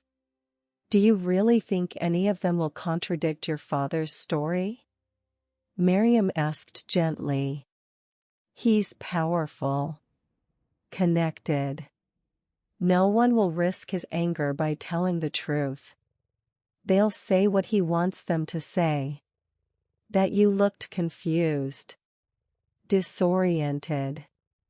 Possibly drugged. That you wandered off and were snatched." The tea turned bitter in my mouth. Even in Escape, my father controlled the narrative. Controlled everything.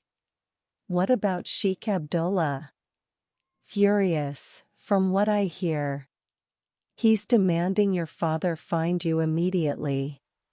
He's threatening to dissolve business partnerships, to destroy your father's reputation if his bride isn't returned.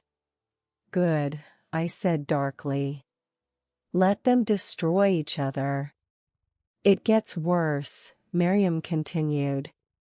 Your father has also filed a police report claiming you've been influenced by extremist Christian groups. That you were brainwashed online. He's provided evidence, your Bible reading, your conversion. He's claiming you were radicalized and need psychiatric help. My blood went cold. If the police find me. If the police find you, they'll return you to your family. And your father will have you committed. Locked in a mental institution. Drugged until you forget your own name, let alone Jesus's. The walls felt like they were closing in. So I can never go back.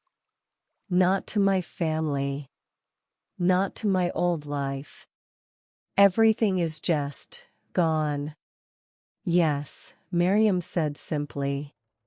That's what it means to follow Jesus in a place like this. You lose everything. Family, status, wealth, security. Everything except him. I thought about my sisters. My younger siblings who I'd never see grow up. My mother, despite everything. Even my father, I hated him, but he was still my father. All gone. All lost. Forever. Is it worth it? I asked quietly. Losing everything? Miriam's eyes filled with tears. I lost my husband 30 years ago when I converted. He divorced me, took my children, told everyone I was dead. I lived on the streets for 2 years before other Christians found me and helped me. I've spent 3 decades hiding, lying about who I am, never able to worship openly or speak Jesus' name without fear. She took my hands in hers. And yes, she said firmly. It's worth it. Every single moment of suffering. Because I have Jesus. And he is worth more than everything else combined. You'll learn that. It won't be easy. You'll grieve. You'll rage. You'll wish things were different. But eventually, you'll understand, losing everything for him is actually gaining everything that matters. The next few weeks were a blur of fear and logistics. Miriam was part of an underground network of Christians, ex-Muslims mostly, who'd converted and gone into hiding. They communicated through encrypted apps, met in secret, moved people who needed to escape. "We're getting you out of Saudi Arabia," she explained. "But it takes time. We need to arrange documents, transportation, safe houses along the route. You'll go to Jordan first, then possibly Lebanon or Turkey. Eventually, somewhere you can live openly as a Christian." "How long?" I asked. "Maybe 2 months. Maybe 6. Depends on opportunities." 2 months felt like an eternity. Every day trapped in that apartment, unable to go outside except heavily veiled and in disguise. Every night jumping at sounds. Every news report about the missing bride made my heart race. My father was relentless. He appeared on television, begging for my return. "Please, if anyone has seen my daughter, contact us. She's ill. She needs help. We just want her home safely." He looked broken. Devastated. Like a loving father destroyed by his daughter's disappearance. I knew better. That grief was for his ruined reputation, his failed alliance, his loss of control. Not for me. Never for me. Sheikh Abdullah also went public, offering a massive reward, 5 million rials, for information leading to my recovery. "My bride was stolen on our wedding day," he said in interviews. "This is an attack on our family, our honor. Whoever has her will face justice." The pressure intensified. Police increased patrols. Checkpoints appeared throughout Riyadh. They were searching, not just for me, but for anyone who might be hiding me. "We need to move you," Miriam said one morning, her voice tight with stress. "It's too dangerous here. The police are investigating everyone with connections to underground Christian groups. They'll find me eventually, and when they do, they'll find you." "Where will I go?" "To a safe house outside the city. More isolated. Harder to find." That night, after only 3 weeks in Miriam's apartment, I was moved. A man named Ibrahim picked me up in his car, hiding me under blankets in the back seat like smuggled cargo. We drove for hours through the desert. I couldn't see anything, could barely breathe under the heavy covers. Finally, we stopped. Ibrahim pulled me out at what looked like a small farm, isolated, surrounded by sand and scrub brush, miles from anything. "You'll stay here with Omar and his family," Ibrahim said. "Keep your head down. Stay inside. No unnecessary risks." Omar was a former imam who'd converted to Christianity 5 years ago. His wife, Layla, had followed him. They lived in hiding, their 3 children homeschooled, their existence erased from official records. "Welcome," Omar said, embracing me like family. "Our home is yours. We'll keep you safe." For 6 weeks, I lived with them. They taught me about Jesus, not just Bible verses, but what it meant to actually follow him. How to pray without ritual. How to worship without rules. How to experience God as Father, not distant deity. Islam taught you to fear Allah, Omar explained one evening. Christianity teaches you to love Jesus. That's the difference. Fear versus love. We studied the Bible together. I had a new one now, provided by the Underground Network. We read about the apostles who were persecuted for following Jesus. About Stephen being stoned. About Paul being imprisoned, beaten, shipwrecked. They suffered for Jesus, Omar said. And they counted it as joy. Not because suffering is good, but because Jesus is worth it. Those words, Jesus is worth it, became my anchor. When I missed my sisters. When I grieved my lost education. When I wondered if I'd ever be able to live normally again. Jesus is worth it. Jesus is worth it. Jesus is worth it. But then, disaster struck. Someone betrayed us. Maybe a neighbor who got suspicious. Maybe someone in the network who broke under police pressure. We never found out who. One night, at 2 a.m., we woke to pounding on the door. Police. Open up. Omar grabbed me, his face pale. The back room. Now.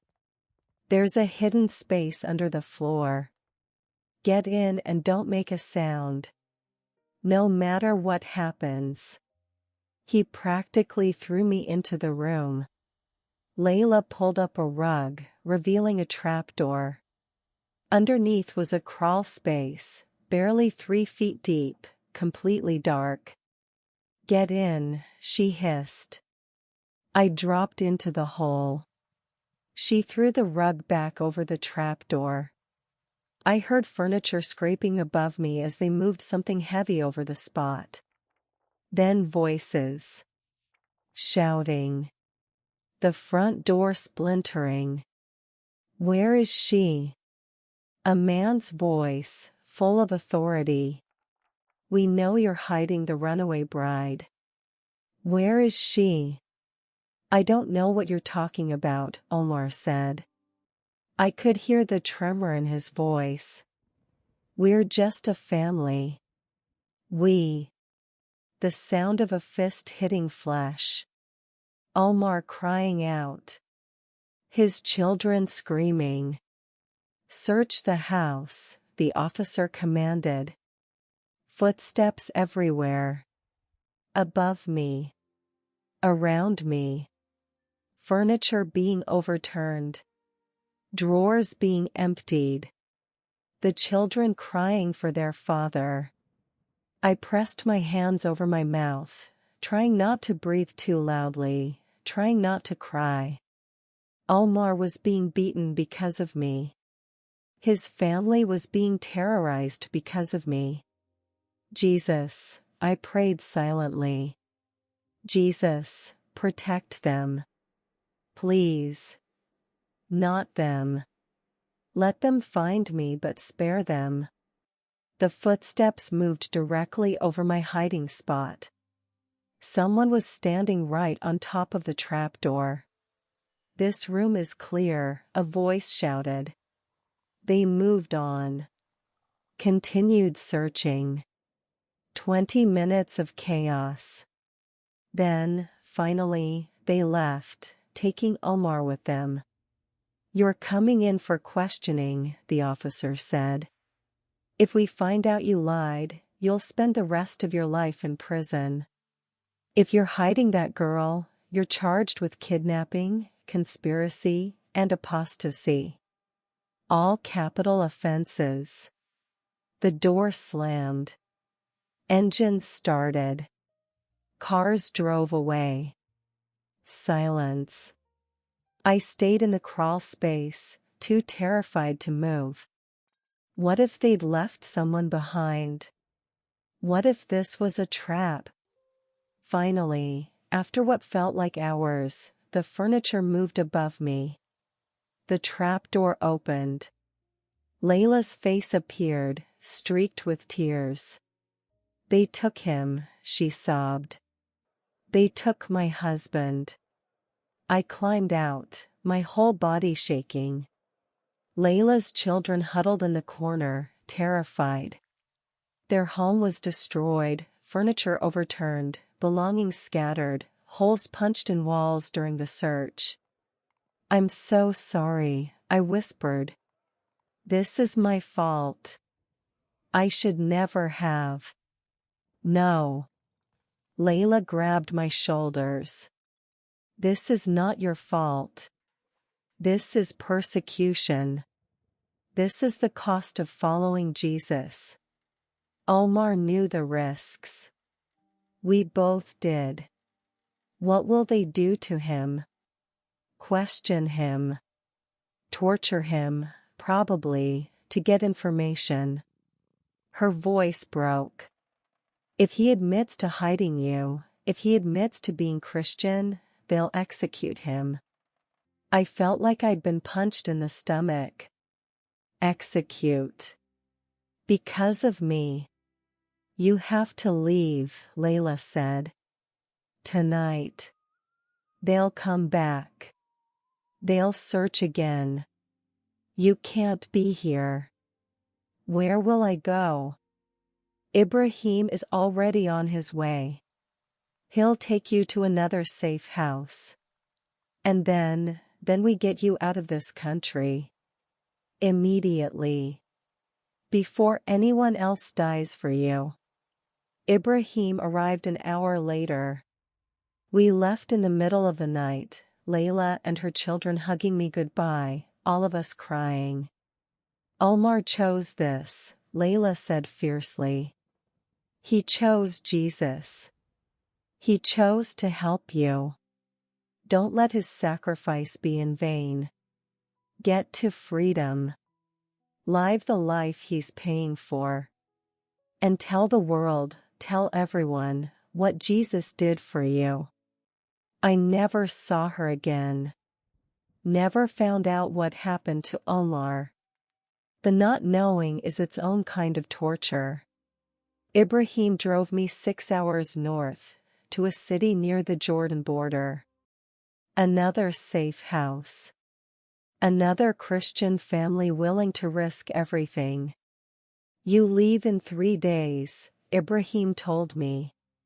We have papers, fake passport, travel documents. You'll cross into Jordan, then fly to Turkey. From there, you're on your own. 3 days. 72 hours until freedom.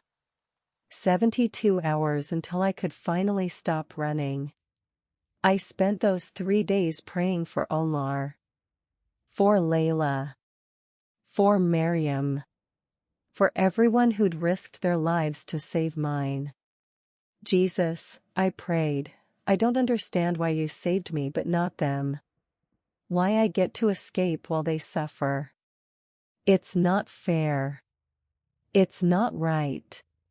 But even as I said it, I remembered what Omar taught me. Following Jesus was never about fairness. It was about faithfulness. On the 3rd day, just before dawn, Ibrahim came for me one last time. It's time, he said. Let's get you home. Home. I didn't know where that was anymore. Not Saudi Arabia. Not with my family. Not anywhere I'd ever been. But maybe home was wherever Jesus was. And if that was true, then I'd been home all along. The sun was just beginning to rise when we reached the border crossing. Ibrahim had coached me for hours. Don't look nervous. Don't look scared. You're just a university student traveling to Jordan for a conference. You've done this before. It's routine. Boring. Normal. But nothing about this was normal. I wore Western clothes for the first time in my life, jeans, a modest blouse, a light scarf loosely covering my hair. The fake passport in my hand had my picture but someone else's name. Nora Ahmed. 21 years old. Student at King Saud University. If they discovered it was fake, I'd be arrested immediately. Returned to my father. Everything, all the running, all the sacrifice, all the people who'd risked their lives for me, would be for nothing. Remember, Ibrahim said as we sat in the long line of cars waiting to cross. Jesus brought you this far. He won't abandon you now. I nodded, my throat too tight to speak. When we finally reached the checkpoint, a border guard approached. Young. Bored. He barely glanced at my passport before waving us through. Just like that. No interrogation. No scrutiny. No drama. We crossed from Saudi Arabia into Jordan, and with every mile between me and that border, I felt chains falling away. Real, tangible chains I didn't know I was still carrying. Ibrahim drove me to Amman, Jordan's capital. We stopped outside a small church, a real church, with a cross on top, visible to everyone. I stared at it, unable to believe what I was seeing. You can go in there, Ibrahim said, seeing my expression. Right now. Right through that door. No hiding. No fear. You can worship Jesus openly. I started crying. I couldn't help it. Go on, he urged gently. I'll wait. I walked up those steps on shaking legs, pushed open the heavy wooden door, and stepped into my first church. It was small, simple, wooden pews, stained glass windows showing Jesus holding a lamb, a cross mounted on the front wall. It smelled like candles and old books and peace. Empty except for one old priest lighting candles at the altar. He turned when he heard me enter. Smiled. Welcome, daughter. Come in, come in. I walked down the aisle, my footsteps echoing. I stood before that cross, the symbol I'd been taught to hate, told was corrupted, warned would lead me to hell. And I fell to my knees. Thank you, I sobbed. Jesus, thank you. Thank you for saving me. Thank you for every miracle. Thank you for every person who helped me. Thank you for loving me when I was unlovable. Thank you for choosing me when I had nothing to offer. Thank you. Thank you. Thank you. The priest came and stood beside me, placed his hand gently on my shoulder, and prayed over me in Arabic, words of blessing, of protection, of welcome. You're home now, he said. You're safe. You're free. Welcome to the family of God. That was 2 years ago. I'm 17 now. I live in a small apartment in Istanbul, Turkey, far from Saudi Arabia, far from my father's reach, far from everything I once knew. The first year was the hardest. I had nightmares constantly, dreams where I was back in that locked room, or standing at the wedding altar, or running through endless streets while my father's voice chased me.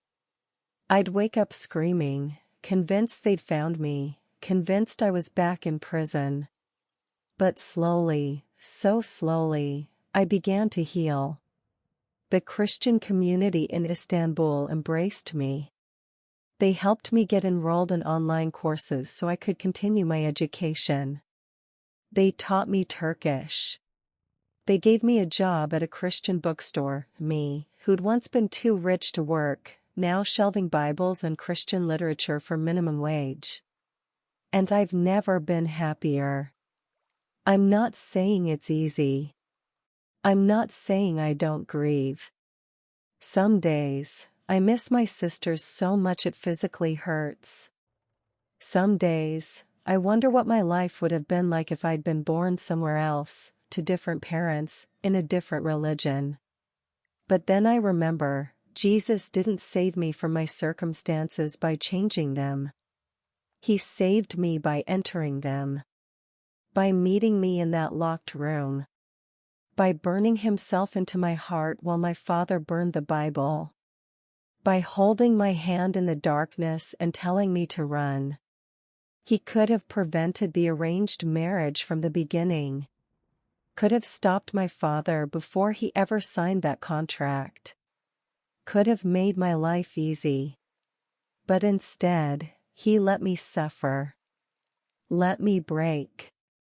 Let me lose everything. Because sometimes, you have to lose everything false before you can gain everything true. Listen to me carefully. If you're watching this, if you've listened to my story for the last 45 minutes, you're here for a reason. Maybe you're Muslim and something in my story resonated with you. Maybe you've been praying to Allah your whole life and only hearing silence. Maybe you've been following all the rules, praying 5 times a day, fasting, reading the Quran, doing everything right, and still feeling empty inside. I know that emptiness. I lived in it for 14 years.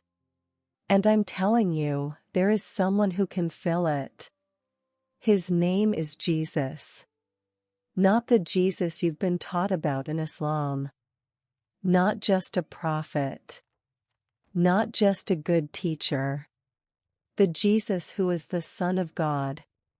The Jesus who died on a cross for your sins, all of them, every single one, and rose again 3 days later, defeating death itself.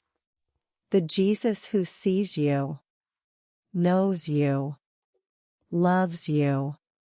Even right now, wherever you are, whatever you've done.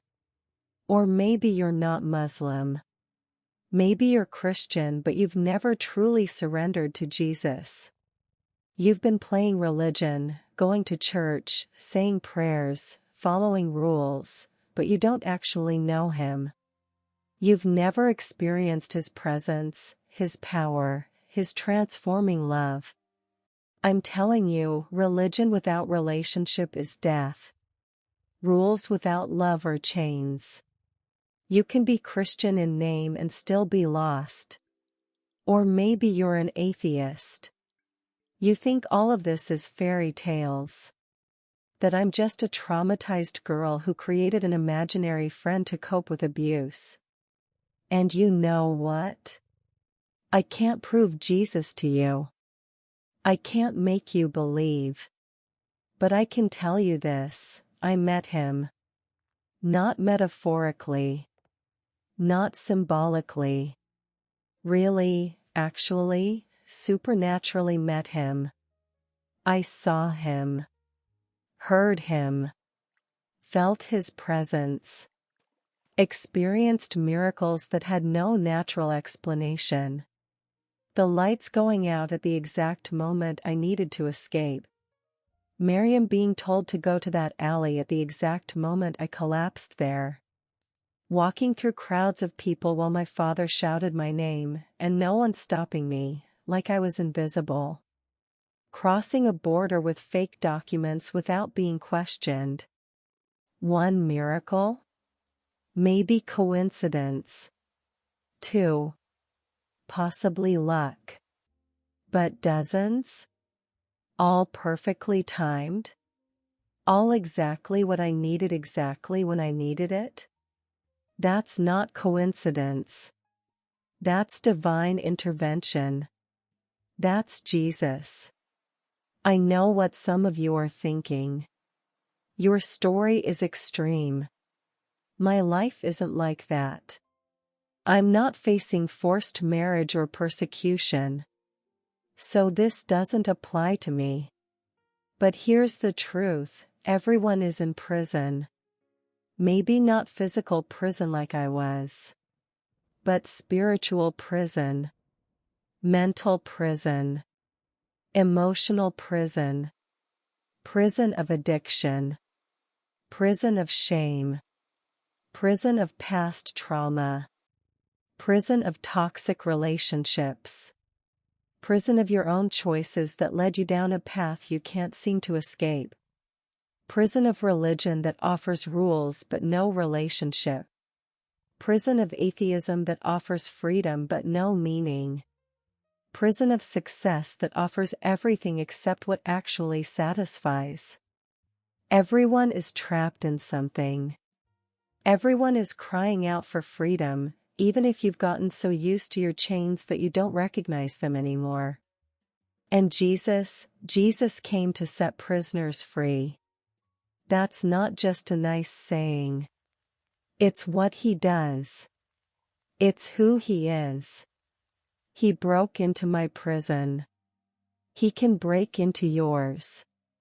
But you have to let him. You have to open the door. You have to choose him. Because here's what I've learned, Jesus will never force you. He'll pursue you. He'll call you. He'll orchestrate circumstances and miracles and moments where you encounter his presence. But he won't force you to follow him. That choice, that final decision to surrender your life to him, that's yours and yours alone. And I'm asking you to make that choice right now. Maybe you're scared. I was scared too. Terrified, actually. Because choosing Jesus meant losing everything. And in some cases, like mine, it literally does mean that. If you're in a Muslim family or community and you choose Jesus, there will be consequences. I won't lie to you about that.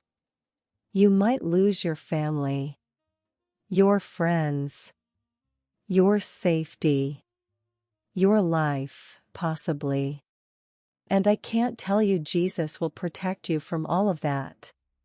Omar is probably dead because he helped me. Miriam might be in prison.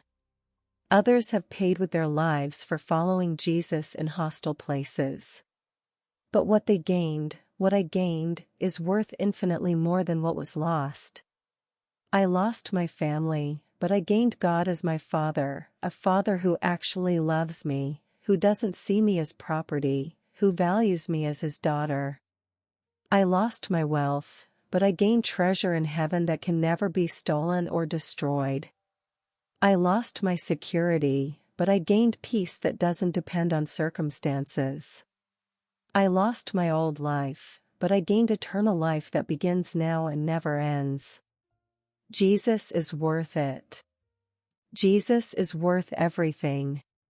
And one day, maybe not today, maybe not for years, but one day you'll stand before him and you'll understand. You'll see him face to face. And you'll realize that every single thing you sacrificed for him was nothing compared to the glory of knowing him. So here's my invitation. Here's my altar call. If you want Jesus, if you want to be saved, to be forgiven, to be free, to be his, you can have him right now. Right where you're sitting. You don't need a church. You don't need a priest. You don't need anyone except Jesus and a sincere heart. If you're Muslim and you want to follow Jesus, here's the truth. It doesn't mean you're betraying your family or your culture. It means you're choosing truth.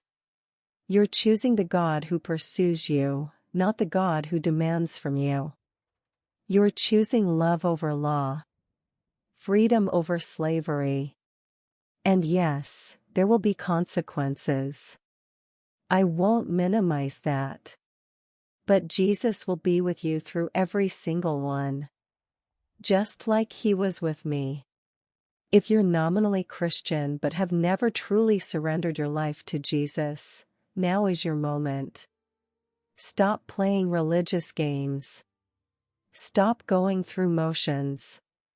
Give him everything, your past, your present, your future. Your sins, your shame, your secrets. All of it. He wants all of you, not just the pretty parts. If you're atheist or agnostic or spiritual but not religious, I'm asking you to take a risk. To open your heart just a crack and pray a simple prayer. Jesus, if you're real, show me. That's it. That's all it takes. He'll meet you. I promise. Because he's been waiting for you your entire life. I'm going to pray now.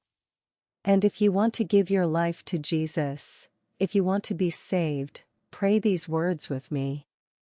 Out loud if you can. Silently if you must. But mean them. Speak them from your heart. Close your eyes. Open your heart. And pray. Jesus, I don't understand everything. I don't know everything. But I believe you're real. I believe you're the Son of God. I believe you died on the cross for my sins, every lie, every rebellion, every failure, everything I'm ashamed of. I believe you rose from the dead. And I believe you're alive right now, listening to me. I'm sorry for my sins. I'm sorry for living my life without you. I'm sorry for trying to earn salvation through my own efforts, my own goodness, my own religion. I can't save myself. I need you. So I'm asking you, I'm begging you, save me. Come into my life. Forgive my sins. Make me new. I surrender everything to you. My past, my present, my future. My family, my dreams, my fears. Take it all. It's yours. I choose you, Jesus. Today. Right now. No matter what it costs. You are worth everything. Thank you for loving me. Thank you for dying for me. Thank you for pursuing me. Thank you for saving me. I am yours. Forever. Amen. If you prayed that prayer, if you meant those words, something just happened. Something real. Something supernatural. The Bible says that all of heaven is rejoicing right now over you. Angels are celebrating. Jesus is smiling. The Father is welcoming you home. You are saved. You are forgiven. You are free. You are His. Not because you earned it. Not because you're good enough. But because Jesus paid the price. He did the work. He finished it on the cross. And when you surrender to Him, all of His righteousness becomes yours. You are a new creation. The old you, with all its sin and shame and bondage, is dead. Crucified with Christ. And a new you has been born. Clean. Pure. Free. Holy in God's sight. Not because of what you've done. Because of what Jesus did. Now, I need to be honest with you about what comes next. This isn't the end of your story. It's the beginning. And the beginning is beautiful but also hard. You need to find other Christians. You need community. You can't do this alone. If you're in a place where it's safe, find a church. Find believers who can disciple you, teach you, support you. If you're in a place where it's not safe, if you're Muslim and coming to Christ in a hostile environment, reach out to underground Christian networks. They exist. I found them. You can too. There are people who will help you, even at great risk to themselves. Get a Bible. Read it. Not as a religious duty, but as a letter from God to you. Start with the Gospel of John. Read about Jesus. Fall in love with him.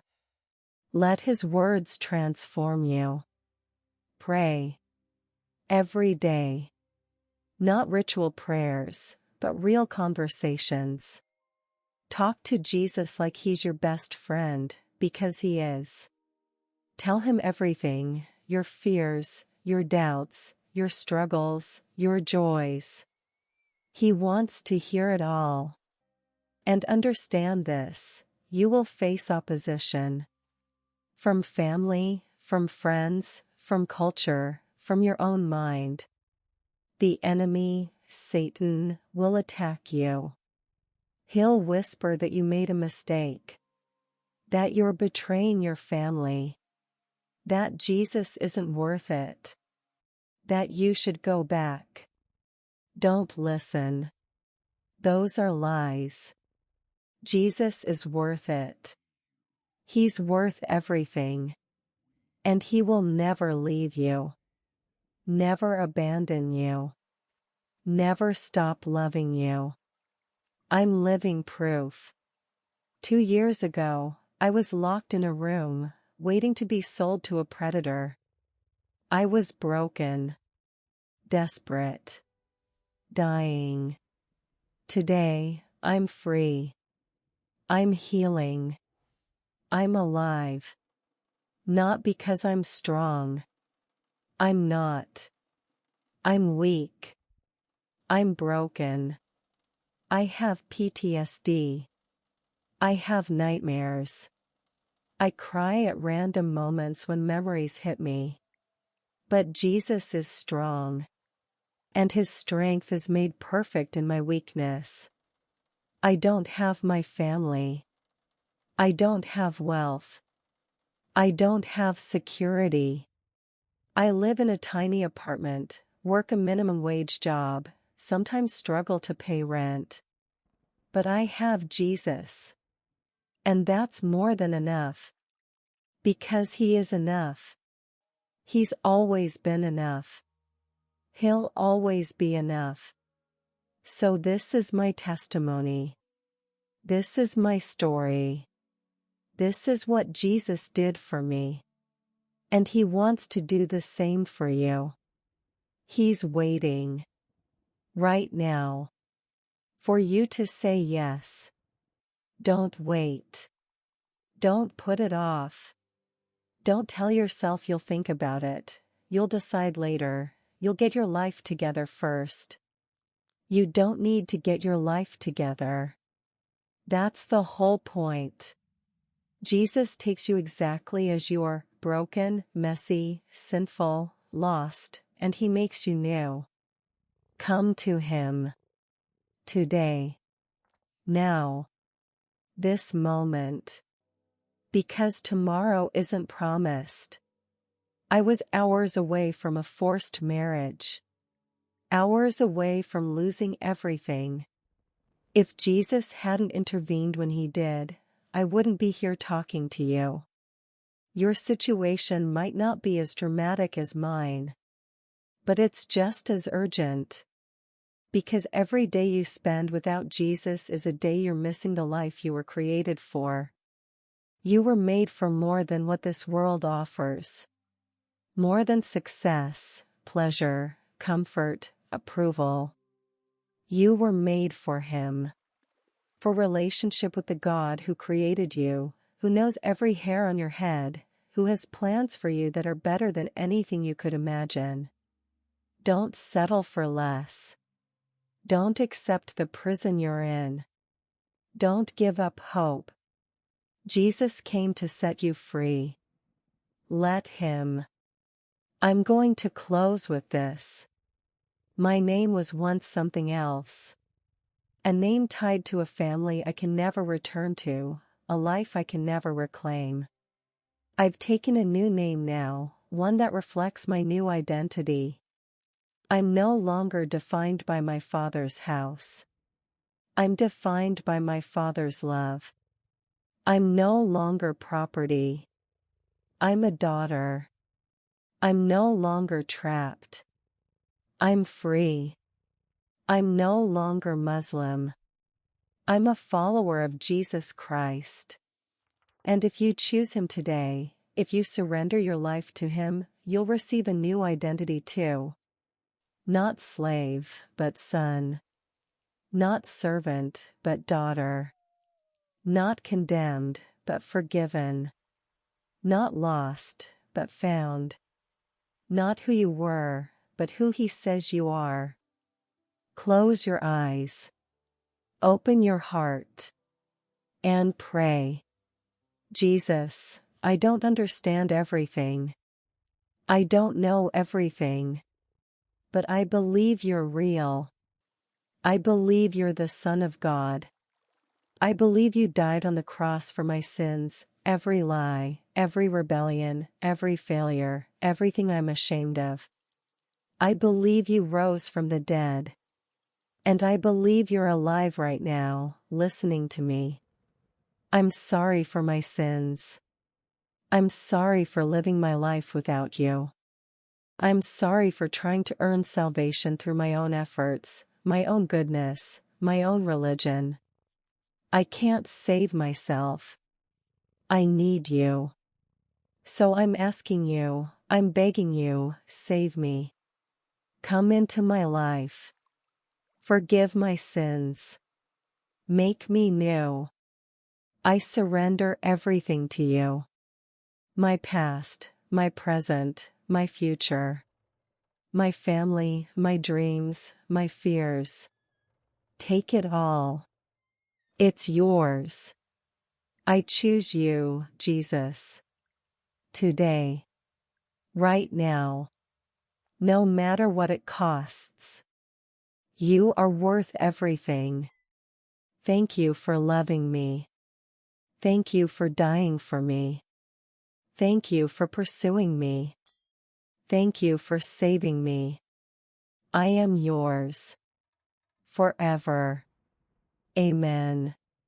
If you prayed that prayer, if you meant those words, something just happened. Something real. Something supernatural. The Bible says that all of heaven is rejoicing right now over you. Angels are celebrating. Jesus is smiling. The Father is welcoming you home. You are saved. You are forgiven. You are free. You are His. Not because you earned it. Not because you're good enough. But because Jesus paid the price. He did the work. He finished it on the cross. And when you surrender to Him, all of His righteousness becomes yours. You are a new creation. The old you, with all its sin and shame and bondage, is dead. Crucified with Christ. And a new you has been born. Clean.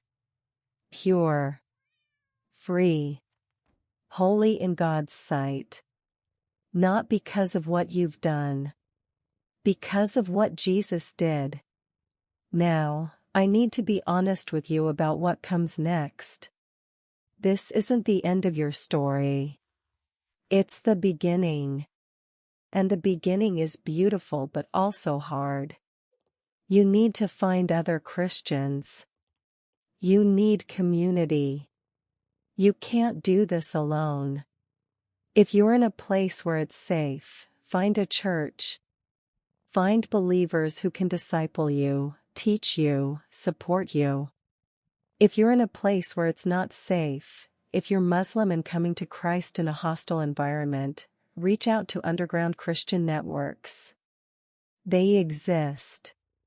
I found them. You can too. There are people who will help you, even at great risk to themselves. Get a Bible. Read it. Not as a religious duty, but as a letter from God to you. Start with the Gospel of John. Read about Jesus. Fall in love with him. Let his words transform you. Pray. Every day. Not ritual prayers, but real conversations. Talk to Jesus like he's your best friend, because he is. Tell him everything, your fears, your doubts, your struggles, your joys. He wants to hear it all. And understand this, you will face opposition. From family, from friends, from culture, from your own mind. The enemy, Satan, will attack you. He'll whisper that you made a mistake. That you're betraying your family. That Jesus isn't worth it. That you should go back. Don't listen. Those are lies. Jesus is worth it. He's worth everything. And he will never leave you. Never abandon you. Never stop loving you. I'm living proof. 2 years ago, I was locked in a room, waiting to be sold to a predator. I was broken. Desperate. Dying. Today, I'm free. I'm healing. I'm alive. Not because I'm strong. I'm not. I'm weak. I'm broken. I have PTSD. I have nightmares. I cry at random moments when memories hit me. But Jesus is strong. And his strength is made perfect in my weakness. I don't have my family. I don't have wealth. I don't have security. I live in a tiny apartment, work a minimum wage job, sometimes struggle to pay rent. But I have Jesus. And that's more than enough. Because he is enough. He's always been enough. He'll always be enough. So this is my testimony. This is my story. This is what Jesus did for me. And he wants to do the same for you. He's waiting. Right now. For you to say yes. Don't wait. Don't put it off. Don't tell yourself you'll think about it. You'll decide later. You'll get your life together first. You don't need to get your life together. That's the whole point. Jesus takes you exactly as you are, broken, messy, sinful, lost, and he makes you new. Come to him. Today. Now. This moment. Because tomorrow isn't promised. I was hours away from a forced marriage. Hours away from losing everything. If Jesus hadn't intervened when he did, I wouldn't be here talking to you. Your situation might not be as dramatic as mine. But it's just as urgent. Because every day you spend without Jesus is a day you're missing the life you were created for. You were made for more than what this world offers. More than success, pleasure, comfort, approval. You were made for him. For relationship with the God who created you, who knows every hair on your head, who has plans for you that are better than anything you could imagine. Don't settle for less. Don't accept the prison you're in. Don't give up hope. Jesus came to set you free. Let him. I'm going to close with this. My name was once something else. A name tied to a family I can never return to, a life I can never reclaim. I've taken a new name now, one that reflects my new identity. I'm no longer defined by my Father's house. I'm defined by my Father's love. I'm no longer property. I'm a daughter. I'm no longer trapped. I'm free. I'm no longer Muslim. I'm a follower of Jesus Christ. And if you choose Him today, if you surrender your life to Him, you'll receive a new identity too. Not slave, but son. Not servant, but daughter. Not condemned, but forgiven. Not lost, but found. Not who you were, but who He says you are. Beloved. Chosen. Precious. His. That's who you are in Christ. That's who you can be. Starting today. Starting now. Jesus is calling you. Will you answer? The end. If you prayed that prayer, if you gave your life to Jesus today, please reach out. Find a church. Find Christians. Don't try to walk this journey alone. And if you're facing persecution, if you're in danger because of your faith, there are resources. Organizations that help persecuted Christians. Underground networks. People who will risk everything to help you, just like they helped me. You are not alone. Jesus is with you. And so am I, in spirit, praying for every person who hears this testimony and chooses to follow the one who set me free. May God bless you. May Jesus keep you. May the Holy Spirit guide you into all truth. In Jesus' name. Amen.